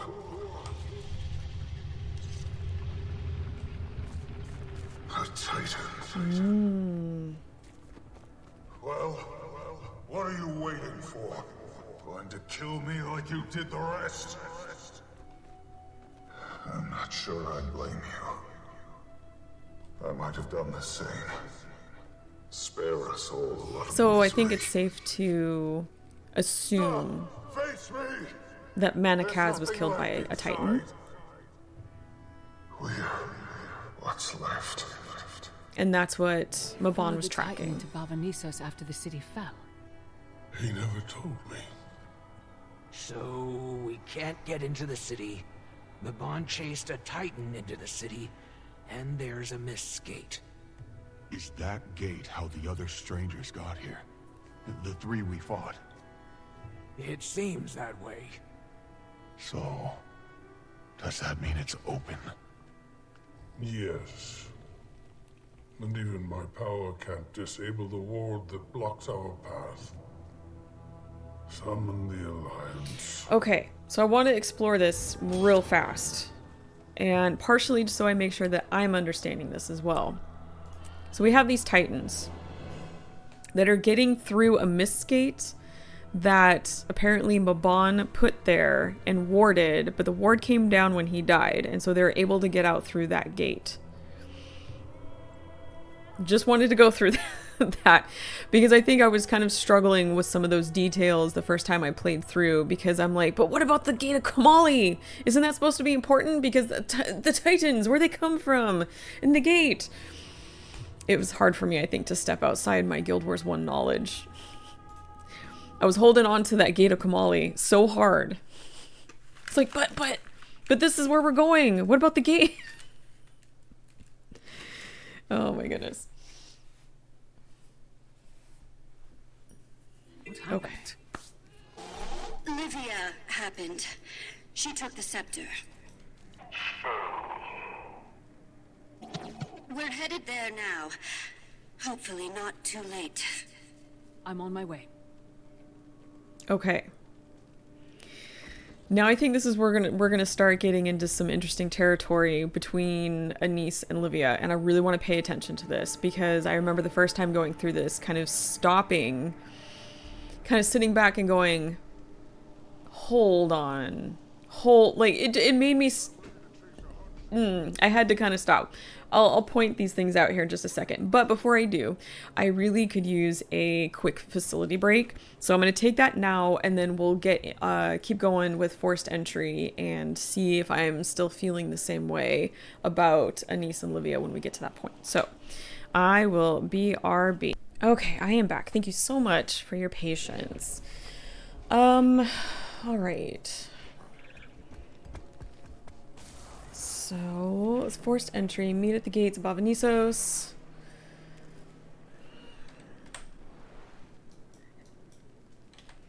I think, I'm trying to remember exactly what happens here. Okay, so maybe before we start this mission, maybe we should talk a little bit about Livia. So Livia is a character from Guild Wars 1. We meet Livia in Eye of the North, or in the Eye of the North expansion. And she's looking for a way to end the struggle between the White Mantle and the Shining Blade, like once and for all. It's kind of like her motivations. She ends up helping us out, and actually she becomes a hero that we can use in our party. And she is almost always my BIP Necro. She's my battery. At the end of Eye of the North, when we finish the expansion, there are some cutscenes, and one of them is Livia discovering the Scepter of Ore, and we see her kind of standing over it, and looks like she's going to pick it up. And so I believe it was confirmed that she became its keeper. I don't want to go in there quite yet. And used its magic to extend her life.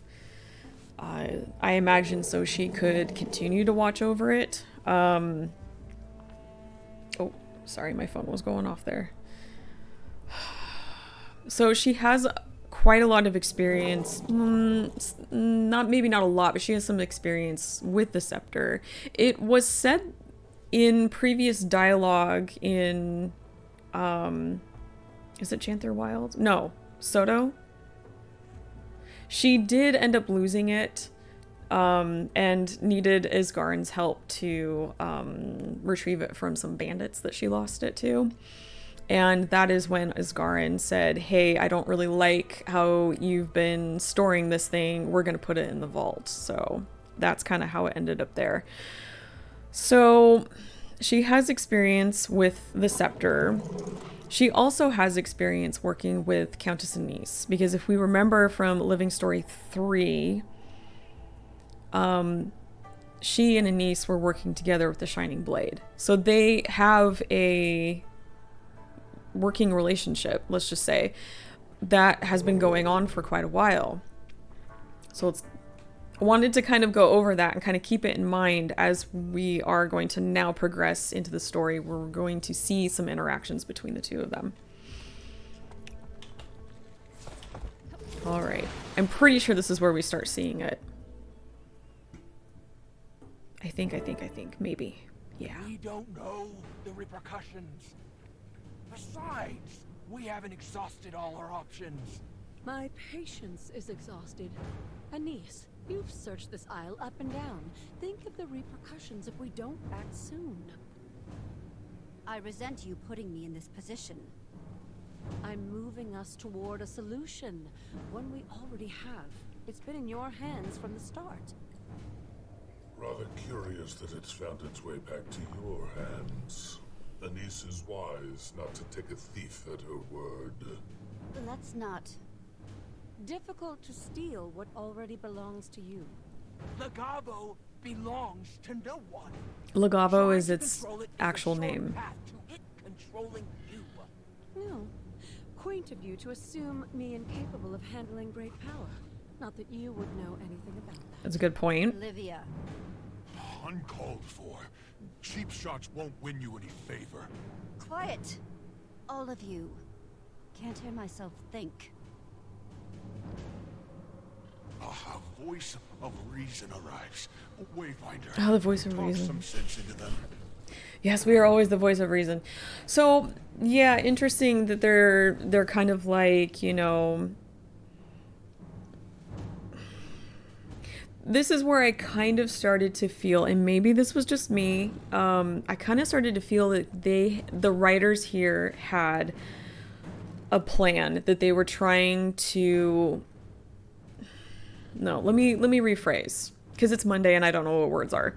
I felt like at this point that the writers could potentially had this, they had some like roadmap places that they were trying to get to story-wise, and they were molding the characters and the conversations to get there and not allowing them to continue naturally. Because I felt like Olivia was catching a lot of flack. And I understand, like, yeah, she did take the scepter back, but I mean, it was under her watch originally. Plus, she has all this experience being with it. Plus, she has this working relationship that she's established with Anise for a long time. You'd think that these characters here might give her just a little bit more credit, just a little bit more, instead of kind of coming down on her a little bit. So I kind of found that to be interesting, and it kind of like perked my ears up a little bit, and I'm like, I need to pay attention to see how this progresses, because it felt a little forced here. Hey Archimedian, how you doing today? Happy Monday. I feel like this is where the writers lost the battle with scope and time. They have to get to an end, and they only have so many man-hours to get there. Yes. I think I mentioned in the previous story step where I'm like, okay, this is like the cutoff where I'm feeling like things are starting to not get good here. So yes, that I agree with you.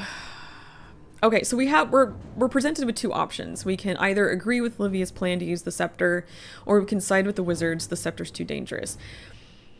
Like the voting that we had to do at the beginning of the story, I feel like in this situation again, even though they're giving us a choice, it doesn't matter what we choose. It's going to play out the same either way. So I've done both. I personally agree with Olivia has a point. We're dealing with a Mythgate and a Titan. Exactly what the scepter was created for. You're not wrong. Olivia's been advocating for the scepter and the ward against during the whole expansion, but this is the point where everyone else seems to agree with the ward, but no one's willing to give good reason not to use it. And you'd think that someone who had been watching over this thing for so long, you'd think that you'd give her just a little bit more credit. You know, she's proved herself time and time again. Your allies will remember that you supported Livia's actions. That's new. I don't remember that. So you'd think that Livia would have kind of like proven herself to be trustworthy, right, with all of that, plus her working relationship with Anise with the Shining Blade for so long. So it really made me kind of sit there and go, this does not feel organic. This does not feel, it feels like they were forcing it in a direction that they needed to go. Protected.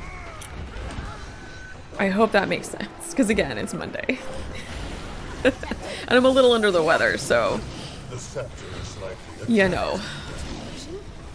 I'm trying to pull my brain cells along here. But yeah, I definitely feel like this is kind of a turning point where things started not feeling very good story-wise.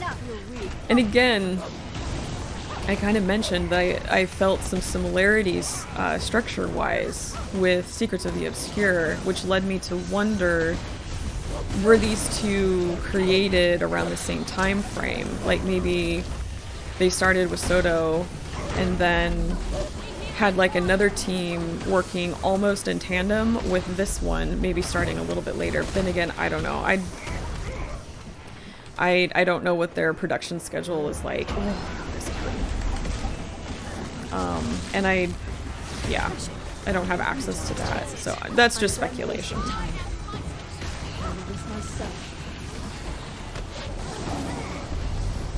Oh, jeez Louise.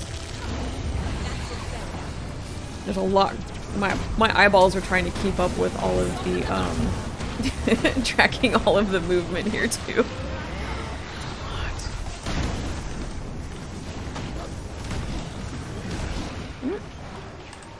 That is a lot.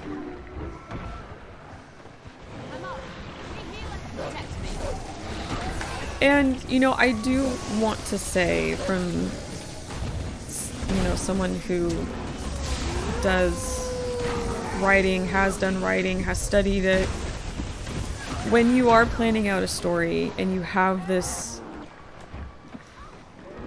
general path that you hope to go down, it can be very, very difficult to try to reach that.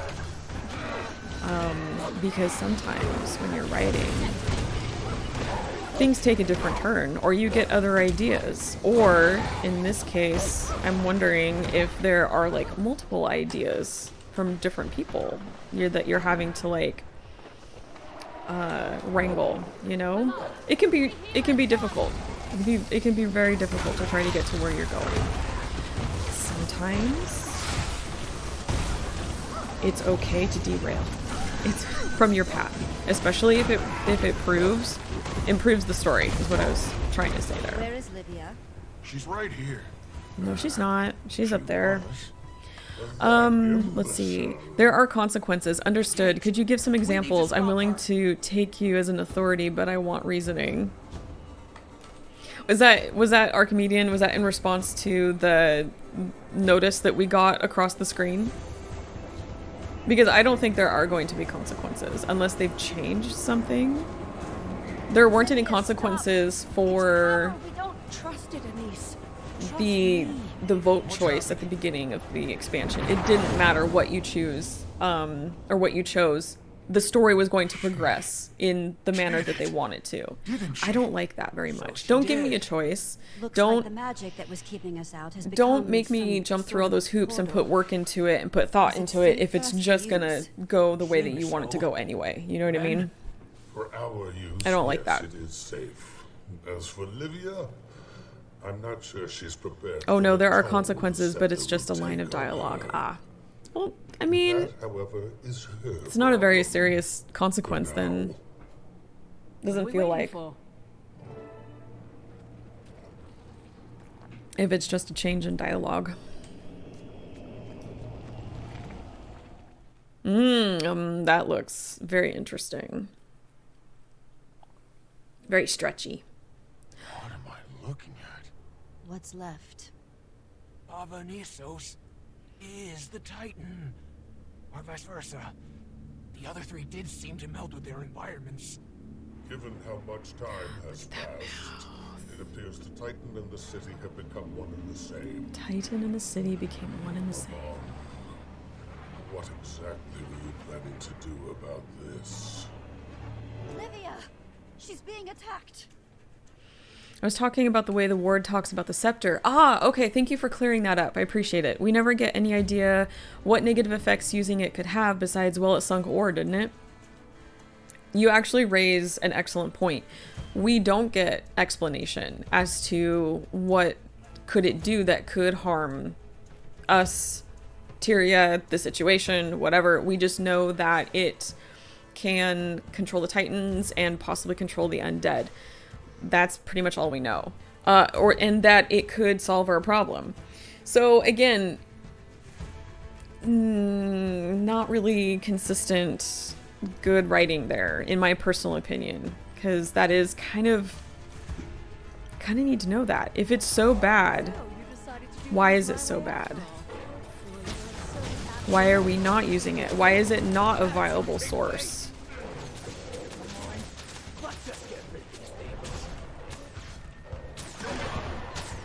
Oh, these Titans. Macrophage. I do want to point that out at least. Macrophage. Oh, I'm gonna get this wrong. Aren't they the cells in the body that identify like illness or sickness and then they go fight them? I'm trying to remember. It is an actual medical term. So whoever decided to name these macrophage, well done. Again, I like to point out the cool things, the good things as we go along, even if like I'm not happy with the story, because it's fair. We got to be fair. Macrophages are immune cells. Yeah, okay, cool. I did get that right. Thank you, Archimedean. I thought that was cool. I do like that detail a lot, especially given where we are and what it is. As our leukocytes, which come up later. Ah, that's right. That's right.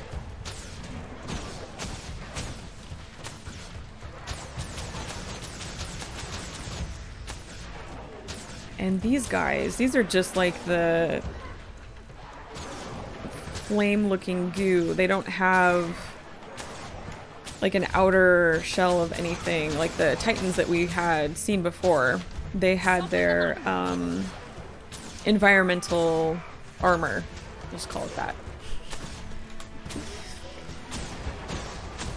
And the mysterious organs have a lot of organ parts coming to lungs and hearts. Yeah. Yeah, we'll definitely run around and take a look at this map, because there are some neat things about this map. It's not, honestly, perfectly honest, it's not my favorite map, but there are some neat details to this map that I want to point out. Again, gotta give credit where it's due. Because all these things can exist at the same time. It's okay to not like a map, but like parts of it, you know?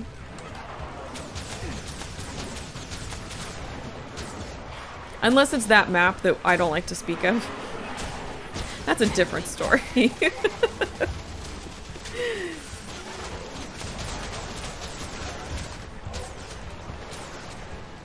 A vigilant geode. That doesn't do anything. They're too big. That doesn't do anything.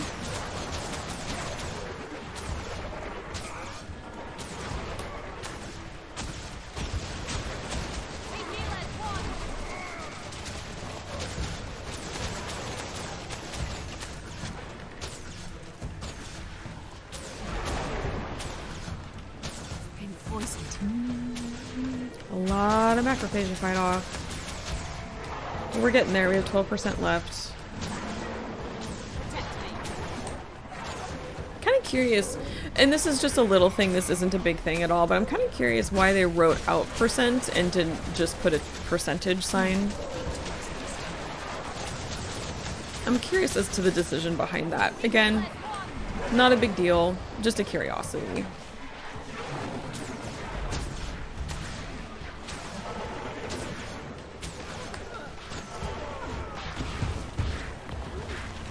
Nice.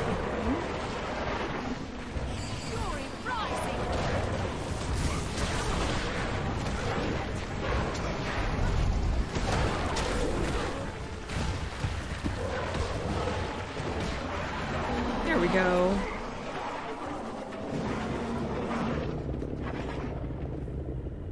They're leaving now. Oh, and she's got a shield. That's right. That's what that Looks like was. they're handled for now. Ren, that immune system theory, I think there's something to it. It would fit, given their nature as we've seen it. Though heterogeneous, they appear to be acting as part of a whole. We've seen the Titan spawn exhibit coordinated behavior. This suggests the same. Let me see if I can put the cat cam on. You see? Complexity.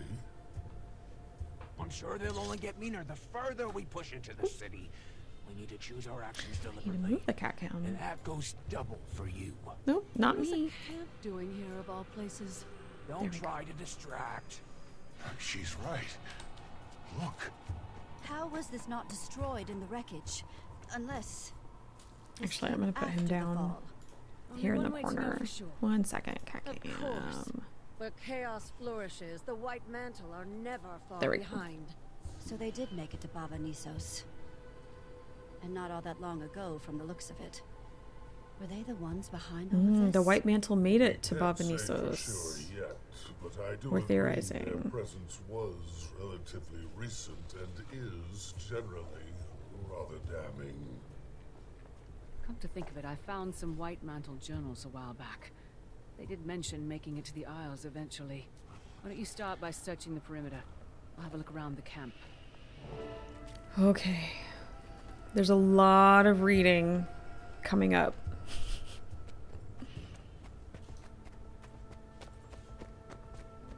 Let's see, I think... okay, this for sure. Okay, Judge's Diary, page 3. Ones until the very end. Tragic. They really believed themselves the righteous ones until the very end. Tragic. They did. They were very culty. Okay. After a night of long deliberation, I decided it was my responsibility to share what I'd heard with Ulrich and Tatiana. Unsurprisingly, Ulrich dismissed it as a hunger-induced fever dream, clearly attempting to shield Tatiana's dwindling sanity. She herself seemed intrigued, but remained mute during the exchange. So be it. If I'm to claim myself a righteous man, I will see it that they come around in time. Update 1. Things have come to a head. Another argument over food. I'll spare the same rehashed details, but the crux of the argument came when Ulrich blamed my initial reluctance to hunt for contributing to our downfall. Excuse me. He claimed that if we'd reached Baba Nisos in better condition, we'd be better suited to withstand our current scarcity. I'll admit that, in a moment of anger, I forgot my vow to guide the ignorant.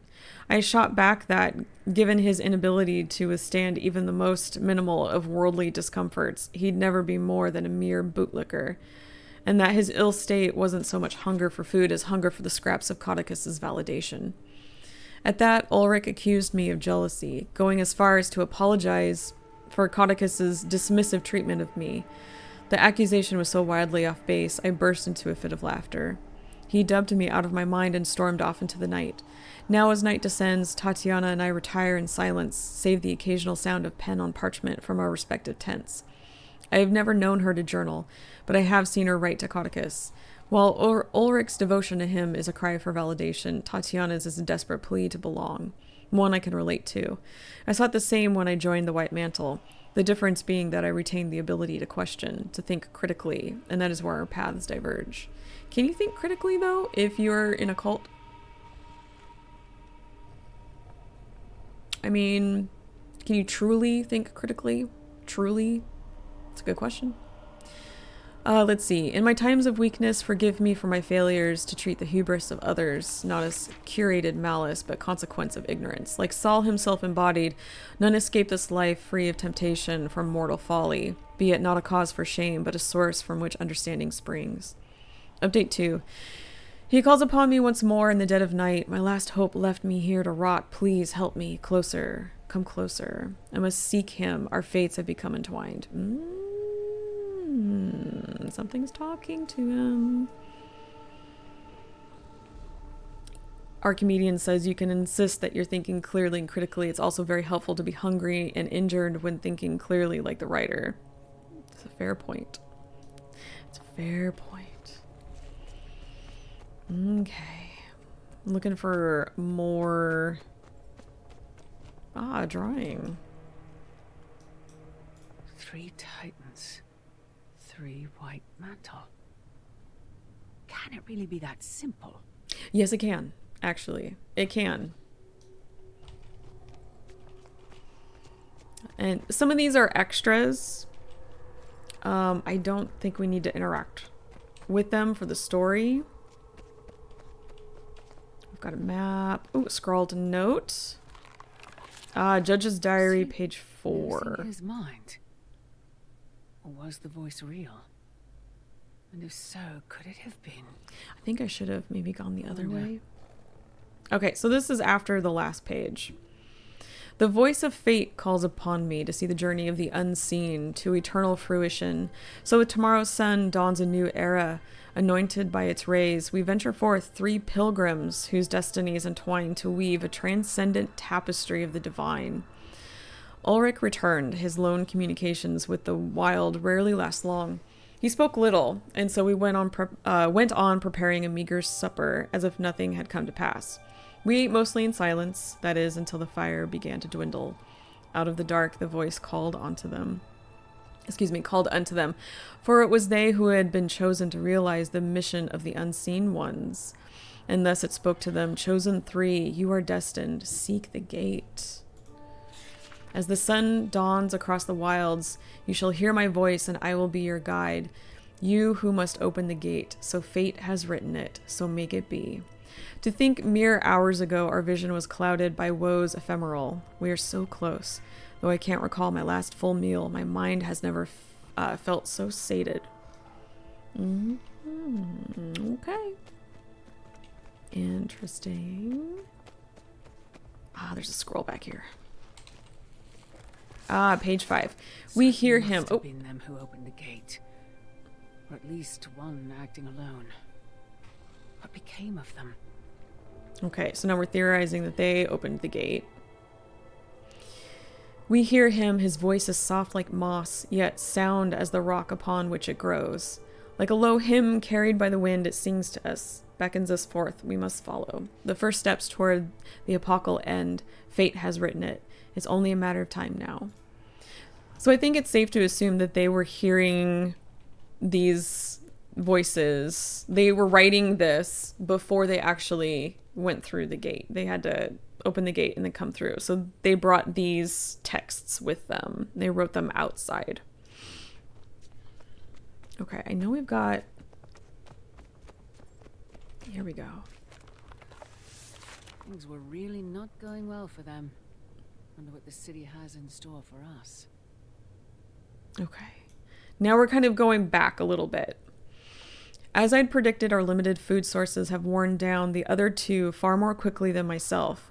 Both chastised my unwillingness to hunt, Tatiana deeming me selfish, Ulrich muttering some slight under his breath. I told them if they quit wasting their energy whining about hunger pangs, they'd be faring better. That shut them up, for now at least, though I've mostly chosen to keep to myself. I, on the other hand, find the pain an ideal anchor for meditation, and for cultivating the state of clarity, I credit what happens next. Late last night, from somewhere across the vast expanse of dark, I heard a call. Is this what Tatiana claims to hear when Ulrich and I venture into the ruins and leave her alone? So maybe he's not the only one hearing the voice. It began as a low rumble. In a state of half sleep, I mistook it for the early thrums of thunder. Then I started to make out coherent words. They see not your promise, what you're capable of.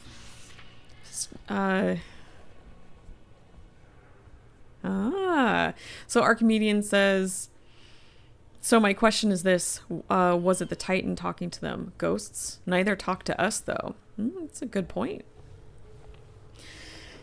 Oh, hi.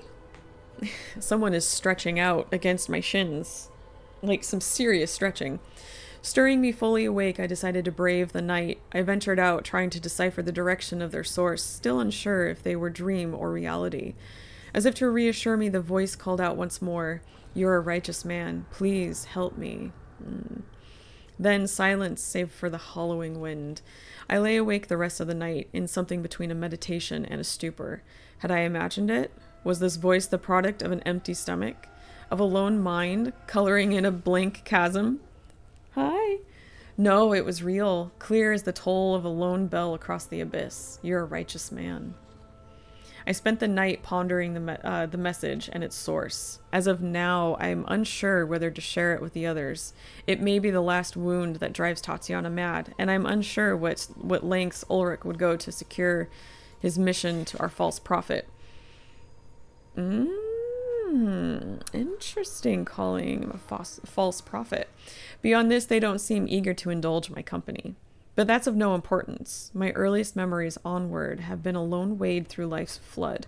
Saul, too, bore the immensity of revelation alone, but rather than hoard its light, he held it before him like a lantern, guiding those around him so they, too, could see the way. As a vessel of devotion, give me the strength to fulfill my role as guide, to set the unseers upon the right path. May I act as an offering, my body a sacrifice, a transmutation of mortal flesh. I am the votive, the lit flame from which darkness bows to light. I chose not, rather I was chosen to illuminate the way. Okay. Hi. Someone is awake and wants my attention. Where's this other one? Is it? Because this was, we read that. Oh, is it up here maybe? Hold on. Was there something up here? I'm trying to remember where that last thing was. Nope. I missed something. Let me look around. We have one more thing. We got the drawing. It's not popping up there. Oh, it was right here. Yeah. Hi. Do you want to cuddle? Hold on one second. I'm sorry. Did you want me to pick you up? Oh, I got you. I got you. Hi, sweetie. So it is a good question. What is the voice? Where is the source of the voice? Who's talking to this guy and potentially the others? Do you guys have any thoughts on, at this point, who it is? Okay, I'm going to sit you on my lap. I got some reading to do. Okay? There you go. Good boy. Okay. This is the first page. So... Not quite. They almost sound more like prayers. The others need to hear this. Okay, after I read this. At last we've settled in Bavanisos, though the journey here proved a test of tenacity. Tenacity! Sorry, I said that kind of weird. I welcome the change in scenery and revere those hallowed grounds upon which Saul himself stood. Ulrich and Tatiana, on the other hand, seem preoccupied only with corporal cravings, fearing food scarcity. Hi, buddy. I am no stranger to hunger, having spent long stretches of my youth plagued by hunger pangs. Even after joining the White Mantle, I continued the act of fasting as an exercise in self-discipline, a practice I am now especially grateful for. Going without a lesson that many of our own could stand to learn. Our current leader included, though he dared not say it to my face. I sensed Codicus's irritation at my reticence to prepare meals of animal fare. He mistook principle as weakness, a weak stomach for hunting, as he put it. I would accuse him of the same, with one amendment: his stomach is hardly where his weakness ends. That's true. But that ceases to be... That ceases to be a bother for as long as Codicus ceases to return. Knowing his history of cowardice, I do not know why the others expect a reply to their letters, let alone his prodigal return. And for what does it matter? Is it we who have weathered the pilgrimage, who truly walked Saul's path? A glory Codicus knows not, and one I suspect is just as destiny has written it. Regardless, Ulrich has taken our discovery of Bavanisos as proof of Codicus's righteous authority. I begin the newest chapter of this journey with a prayer of my own creation. When faced with earthly strife, may it remind me of my vow to know what cannot be unknown, and to see what cannot be unseen. That reminds me of the Order of Whispers. Their motto. Hi. To the bringers of wisdom, bestow upon me your eternal flame of light unseen, and that I may sheathe it against the hollow breath of dissent, and carry its glow to those few chosen. Hi. To bear it witness, the tithe to bask in its gift. be not the burning of the flesh, but the illumination of the soul. Okay, that was a lot of reading. You gonna settle yourself, buddy? Can you lay down? Oh, hi. Oh, you're being so sweet. Hi. I found some interesting centuries of meddling, and you'd think they'd develop some self-awareness. You're one to talk. Excuse me? None of you were getting anywhere until I took action. You'd still be standing around with your thumbs up your... You know, Livia, you're right. You took plenty of action, abandoned us in battle, put our lives at stake. Sure, you could have killed us along with half of Tyria, but I'm getting the impression you really don't give a damn. Oh. I'm tired of arguing. Gods know you won't listen to anyone but yourself. You've already made that perfectly clear. Take whatever the hell action you want, and while you're at it, you can shove that scepter up your... Countess.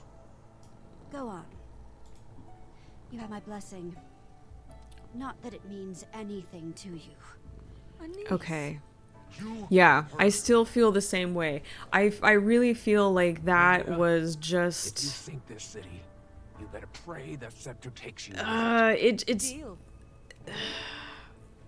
not quite aligned with character history and some plot history.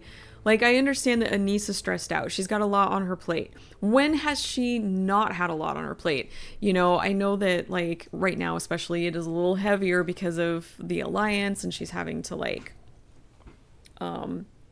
balance, a number of things. And, you know, the people in the Tyrian Alliance are getting a little uppity because, you know, things have not been resolved. But at the same time... You know, oh god, that sounded weird. Having worked together with Livia for a while, they have this working relationship where you'd think that there would be an element of trust that was built over those years. So why are we not seeing that now? Did the writers need them to argue for something, for a reason, for a coming, you know, scene or plot point or something like that? Yeah, so I do find myself feeling kind of the same way, like the same way as when I was going through this the first time, and feeling like this is not aligned. Something's being forced here. They were somewhat antagonistic with one another in Living Story 3, but in a friendlier way. Yeah, I mean, I remember them kind of joking, you know, back and forth, but I still felt like in Living Story 3, there was an element of trust there that they had built. That I felt. But yeah, I mean, there's a difference between that friendly, you know, antagonistic, you know, sort of chatter and jab than what is happening here. And there wasn't anything in between to let that grow naturally, if that makes sense. It's kind of like, oh, we saw them here and they seemed fine, generally speaking, and now we've got like this heated conversation that they had. It's just not making sense. Anyway, let's see, let's go talk to Livia. Commander, I hope you're in better frame of mind than the Countess or the others. We've got work to do and no time for petty disagreements. Let's see. Are you prepared for what's next? I'm ready when you are.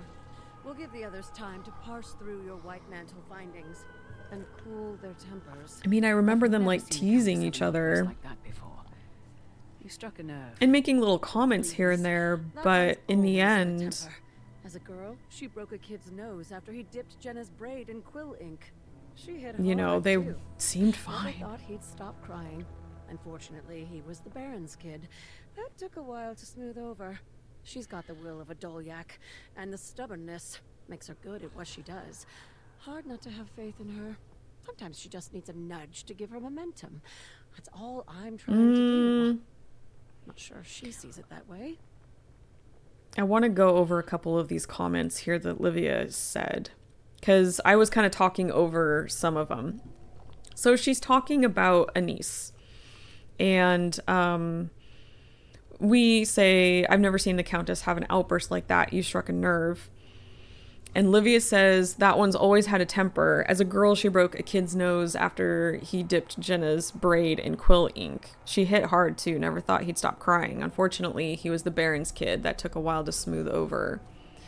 Okay, that may be, but that was when Anise was much younger as a kid.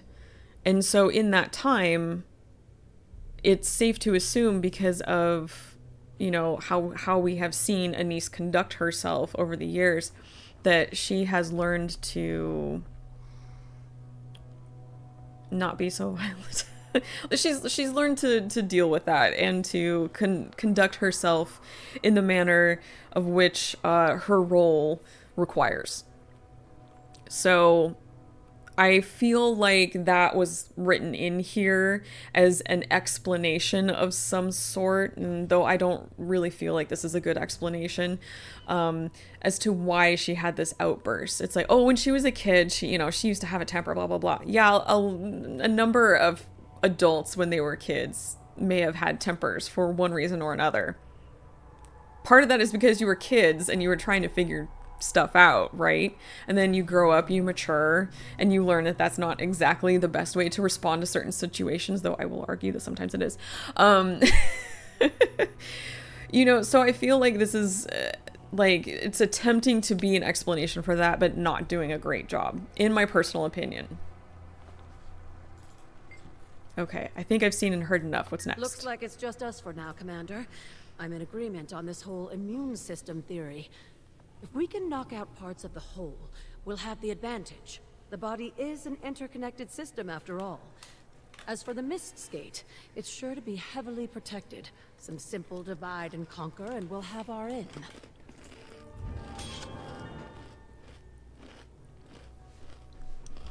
Okay. I want that. So stretchy. It even stretches our Warclaw's body. Some astral ward are stuck in the Mersat mirrors. Can someone check in on that for me? Okay. So this map is just to the right of the Barrens.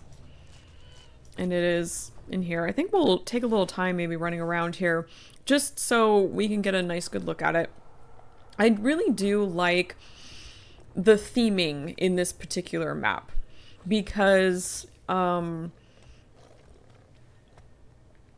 Isgarn was mentioning earlier that this Titan here, it appeared that there was a Titan that kind of became one with the city. And we're going to see parts of that here in just a sec. But we can't enter it. We have to go through the mirror. Because there's a special ward here. Adventure in a strange land. Stranger in a strange land, indeed. So I want to take a little look around, because even though I'm not happy with some of the elements in the story now, there are still some pretty cool things about this area that I like. Ooh.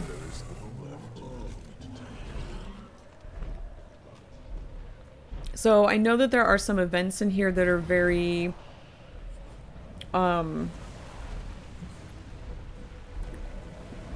are themed pretty well for this map. I know there's one where you have to like take a healing salve and rub it on like a part, like a wall, and there are organs that need to be dealt with in here.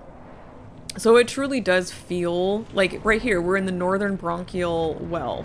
Okay, it truly does kind of feel like you are inside a creature. Oh, we have to go around this wall. And I do like that. I like a good theming moment. I really do. But I also want to point out some of these textures. Some of these textures might look kind of familiar. Okay. especially to Guild Wars 1 people, especially those of us who have played through Nightfall.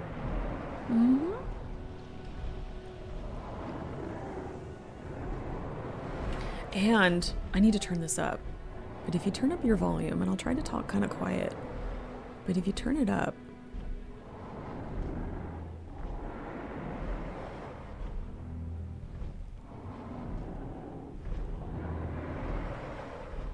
you guys hear that whoosh whoosh?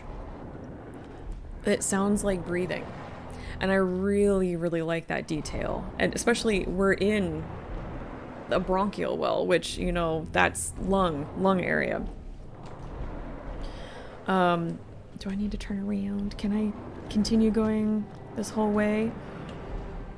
Is it gonna cut me off? It might cut me off, maybe. Can I sneak? Can I shimmy? Shimmy? Nope, I need to go the other way. Okay. Nope, sorry. Terrible. Uh-oh. Come on. Am I stuck? There we go.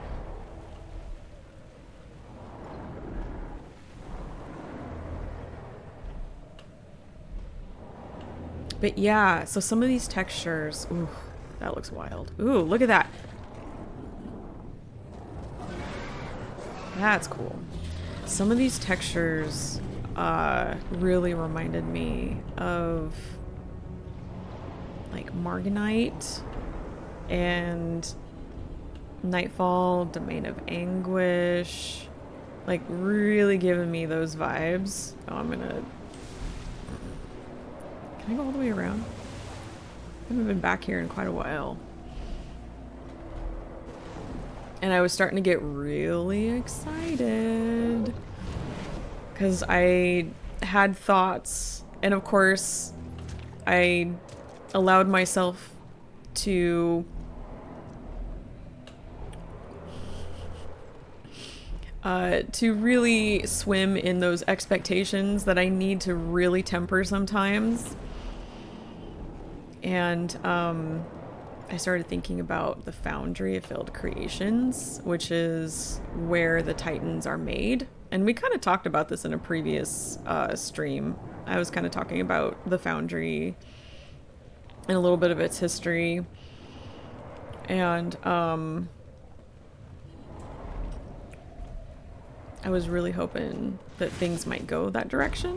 And we'll see. We'll see how things go. Okay. Oh, do I need to do events?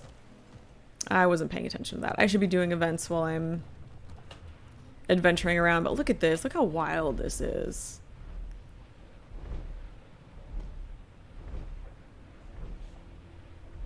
All of that. Oh, we do have an event down here. Is it in here? Is this one of the... Oh, was this one of the healing events?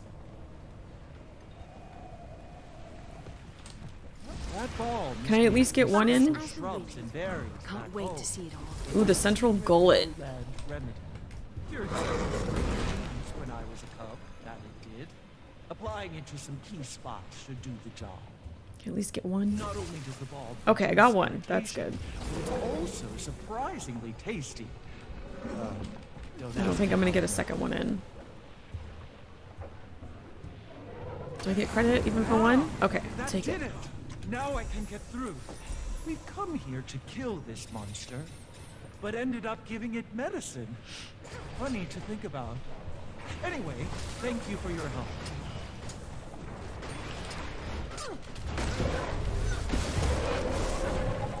Okay. Let's see. Oh, I think they're parked there for the JP. That would be my guess. But yeah.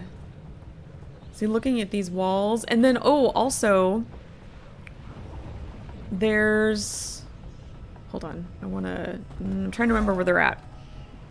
I did want to... I think it's back here in the camp.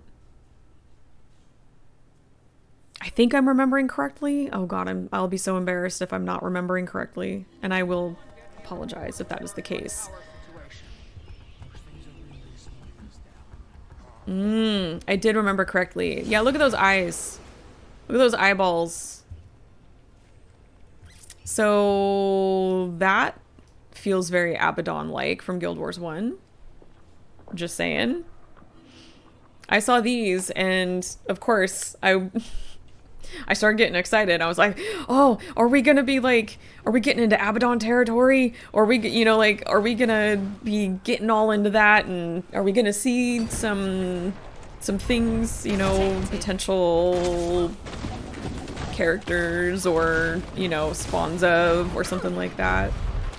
I really do need to learn to temper my expectations. But I wanted to point that out because I found that very interesting, considering where the story is heading. I think there's an old mystery in that the Mersat Jade constructs always had those 6 eyes. Did they? Really? I'm really curious because let me get this guy. I know in Abaddon's representations has the mask with the 6 eyes, and then where was I going with that thought? Oh god, sorry, my brain just kind of timed out there for a second. We had those, and then if you remember in Nightfall, when Varish starts changing, she starts getting those little things on her forehead. I think, were they supposed to be eyeballs? Like Abaddon's eyeballs? I don't know. Anyway, even back in Guild Wars. Ooh, let me click on that. Thank you for sharing. Jade constructs are constructs created by the Mersat. Yep, they're magically assembled from the purple and black jade, typical of most Mersat artifacts and constructions. They are not fleshy. Yeah, they've got the 3 on each side, the 6 eyeballs as well. So I'm curious then. Okay, I'm sorry. I'm going to put my tinfoil hat a little bit and go down the rabbit hole. I'm curious if... No, the 6-eye thing is significant, I think, too. Exactly like Varish, who did get those signs on her forehead before fully mutating into her boss fight. Yeah, okay. Oh, I need to pay attention. Hold on. Okay, so... Then I guess my next question would be, how are they tied? So, I'm so sorry. It's hard to fight and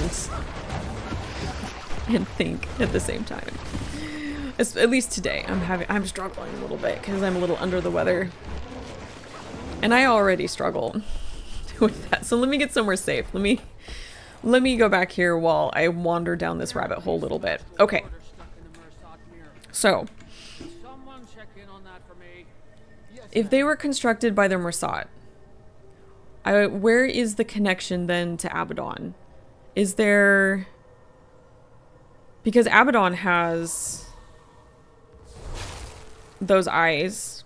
Now... But I don't remember... I know the Mersat were imprisoned eventually in the Foundry of Failed Creations. Right? It was the Mersat, not the... Hold on.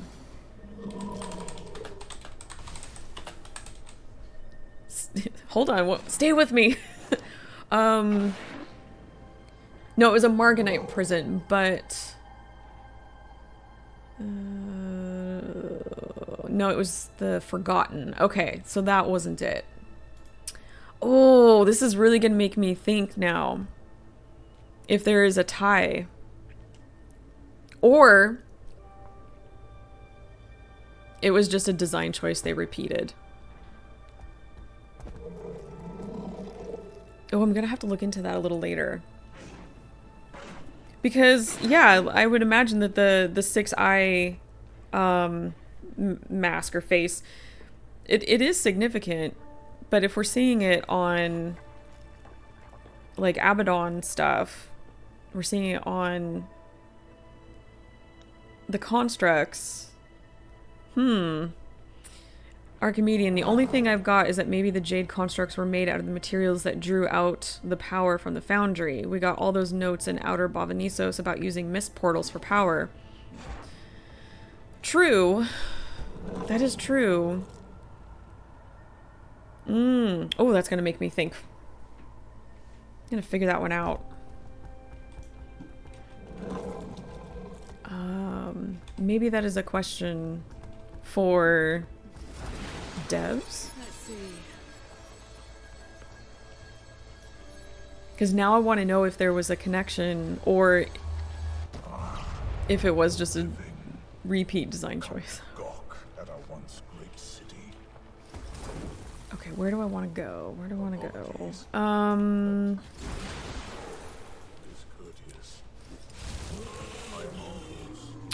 Let's see here. Of Bavanisos. As you can see. And then let's do this, and let's do... it's not popping up here. I don't see, on the surface, I don't see connection to Abaddon with the Mersat. But I will look into that later, because now I'm really curious. Maybe the jade constructs weren't designed to look like that, but like with Bavanisos itself, the influence of the realm of torment poured into them and made them look like that. Interesting. That is an interesting theory. Because isn't it said that the Titans, or at least, I don't know if it's said, but it's kind of implied that the Titans upon creation will like take on the characteristics of whatever is there, which is why we see the Titans in Guild Wars 1, the Titans on the Fire Islands are very like volcanic rocky looking, and then the Titans that we experience here in this story reflect the environments in the area. So kind of oh god, these are really good conversations we're having here today. Hey Snowstone, how you doing? The Mersat predate the Six Gods, if I'm not mistaken. I think so. And we still don't know like where the gods came from and all that business too. God, there is so much. There is so much story and lore. It's easy to get lost in. How you doing, Snowstone? You having a good day? Or a good evening where you're at? Let's see. I am looking for events. So I'm just going to... because they've given us the event bar. So I'm gonna kind of wander around and see if I can find some. This is appearing to be kind of a quiet map right now. And... honestly, that doesn't surprise me.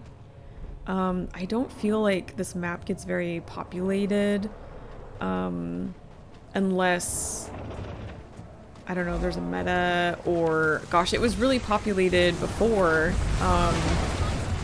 when it dropped, and then I think we had like an event that brought us back here or something like that, but otherwise I don't really see like a lot going on here. Protect me. And I also don't come back very often. I probably should though if I want to make Orax. I'm still thinking about that. But I don't know. I've been kind of taking a break from legendary crafting because, oh boy, it's exhausting. Especially for my bank.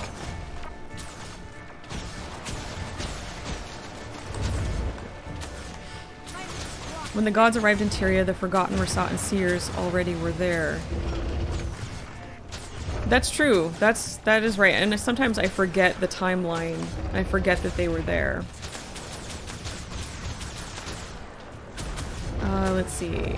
I had a long trip to go to a funeral, but I'm back home trying to relax. I am so sorry that you had to go to a funeral today. I am so sorry. And I'm so sorry for the loss. I don't know whose loss it was, but I am very sorry for that.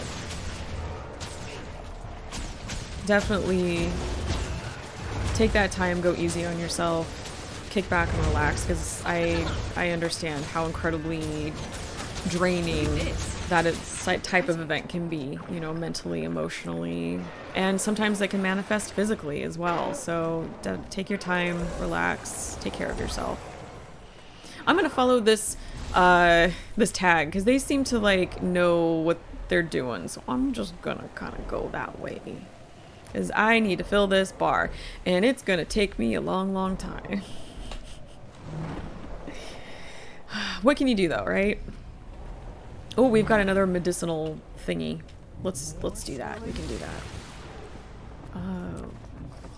Where are you? You're the person. Let's see. I'm doing pretty good, thank you. I'm a little under the weather, but you know, just getting through it. Enjoying having some playtime. That balm is made from special shrubs and berries. We're gonna... It's a secret lowland remedy. Cured several scraped knees when I was a cub. Oh, you're gonna hit me. Applying it to some key spots should do the job. Shoot. Protect me. Did it count? Nope. I think I have to do it again. I can't let anything hit me. There we go. Okay, cool. Irritation, but it's also surprisingly tasty. Oh, I'll have to catch up with chat here in just a sec. I'm sorry.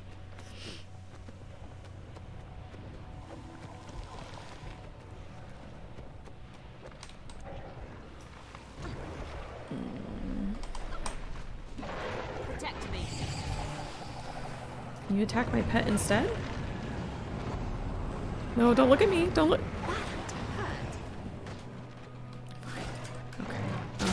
Let's see. So we'll have to clear up. It's very helpful doing these events with other people because some people will fight these guys and then others can run the medicine up to the wall.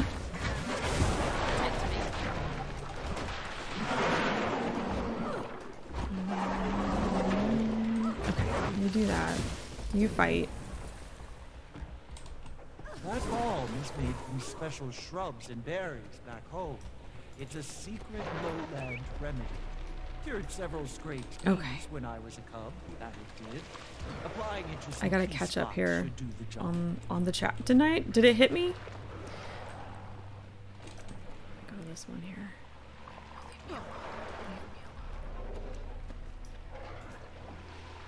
Who's... Oh, it's this one. There we go. I just can't win here, can I? Next time. I can't win! At release, it was populated due to Orax. Everyone was grinding for it. Yes, for sure, Tuna Bandit. And hello, by the way. How you doing? How you doing today? A lot of people, when Orax came out, oh... Everyone was jumping on that bandwagon, and I honestly cannot blame them because it is a very cool looking back item. Special shrubs and berries back home. It's a secret lowland remedy. Yeah, there we go. Cured several scraped knees. Bavanisos is weird because the meta seems reversed, where you fight the hard boss first, then you have to have the meta mechanics. Yes, absolutely, Snowstone. I felt the same way doing it, and I was really confused. I thought that I had missed something. I thought that maybe I did something out of order, and yeah, so it's not my favorite meta. I'll do it if I have to, but yeah, it's not my favorite.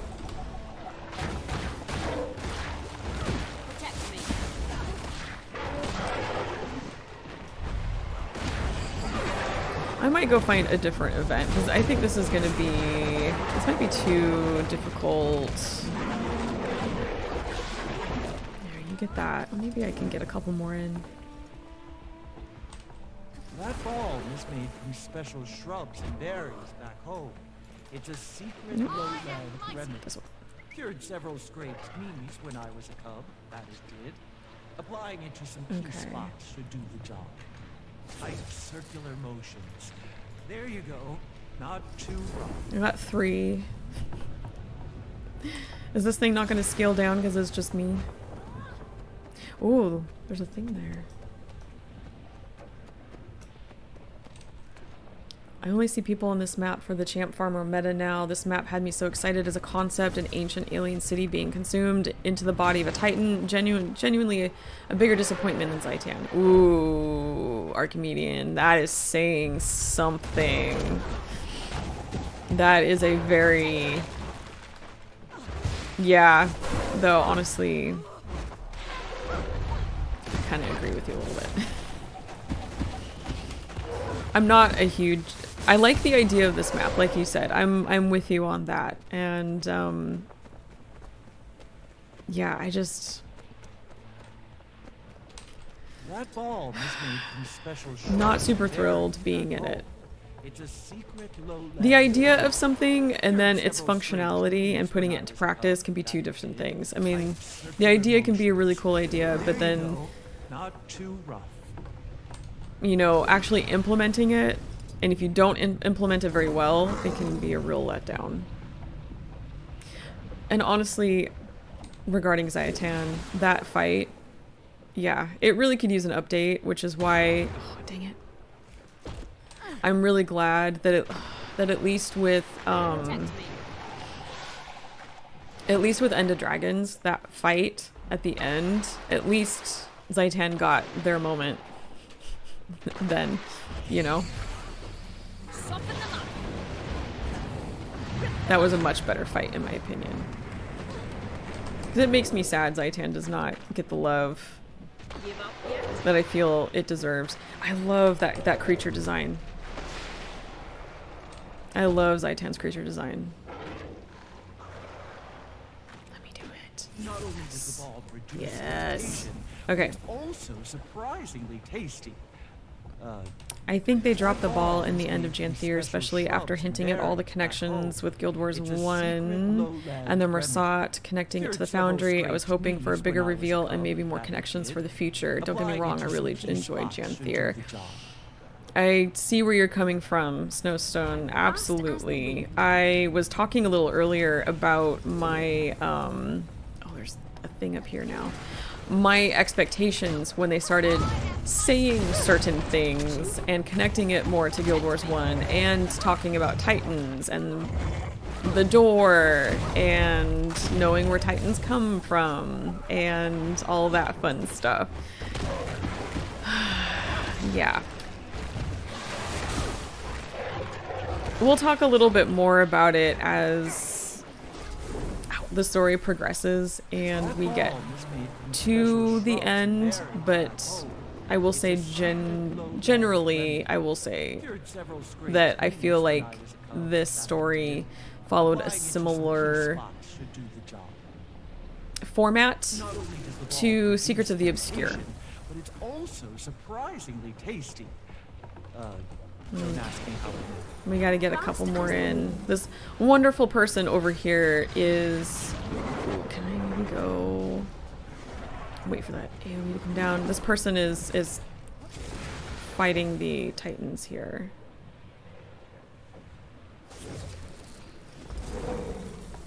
Or not Titans. Yes, the microphages. I don't know what words are today. Okay, there we go. It sure is. I went after it despite already having a legendary back. Yeah, Tuna Bandit. That I really do like Orax. I need to decide when I'm ready to put in the time, effort, and materials into it.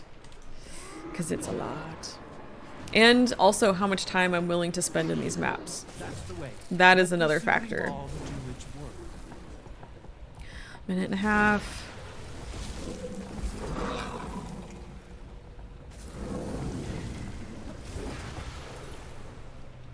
Fine. I am pressing F.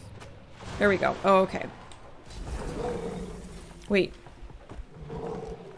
Did it not happen? Oh, I guess I got hit right before the end. There we go. Okay. One more.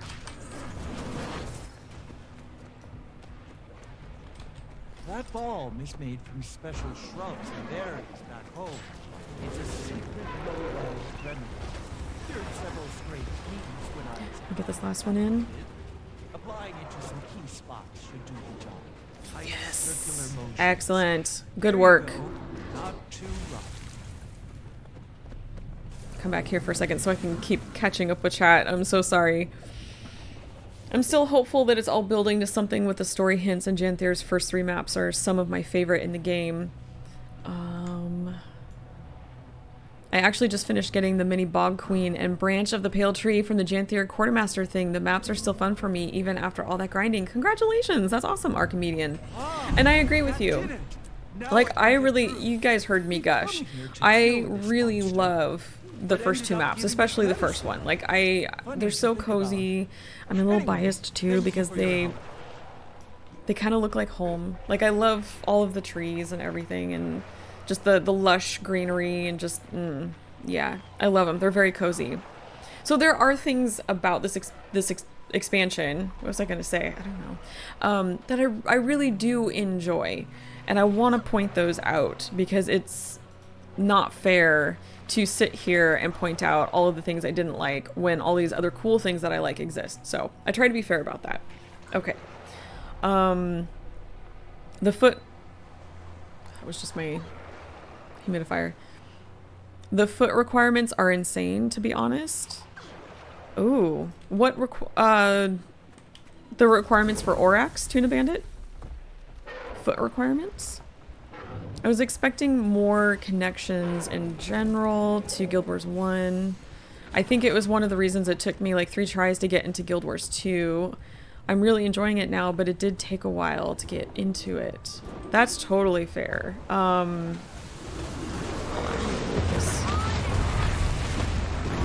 So I can see the rest of the chat here. I have yet to do much of VOE, but I hope it connects more to the past Interia.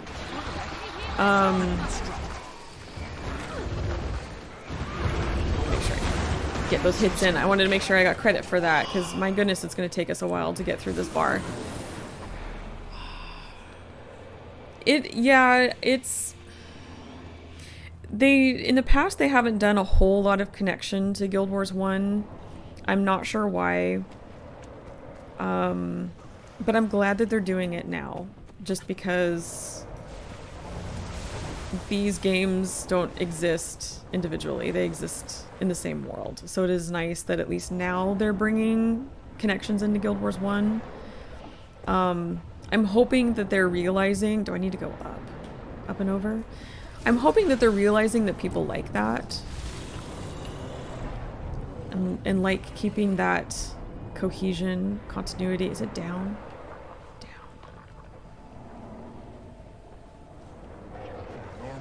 The enemies. Okay. We can kind of do that. But I think... What do I want to say? I've had to keep my expectations regarding ties to Guild Wars 1 in check. Or at least that's what I have learned recently. Because... And I don't know why. I don't have an answer for this. I don't know why they did not take the story as far as they could have when it comes to these ties to the Titans and the Foundry. And you'll see what I mean when we get there. Yeah, I don't know. It could have been maybe a matter of time. Which could play into my theory. I'm gonna go back here. My theory to the release schedule causing more problems story-wise, with them like working and releasing on it incrementally and not as a full package. I don't know. I'm kind of thinking out loud, but I really don't have any good answers for that, unfortunately. Oh gosh, let me get this to... Oh, there's a ton of food required for Orax. That's right. All that food that you have to make, and then you need to like track down special recipes for that. Oh my goodness. The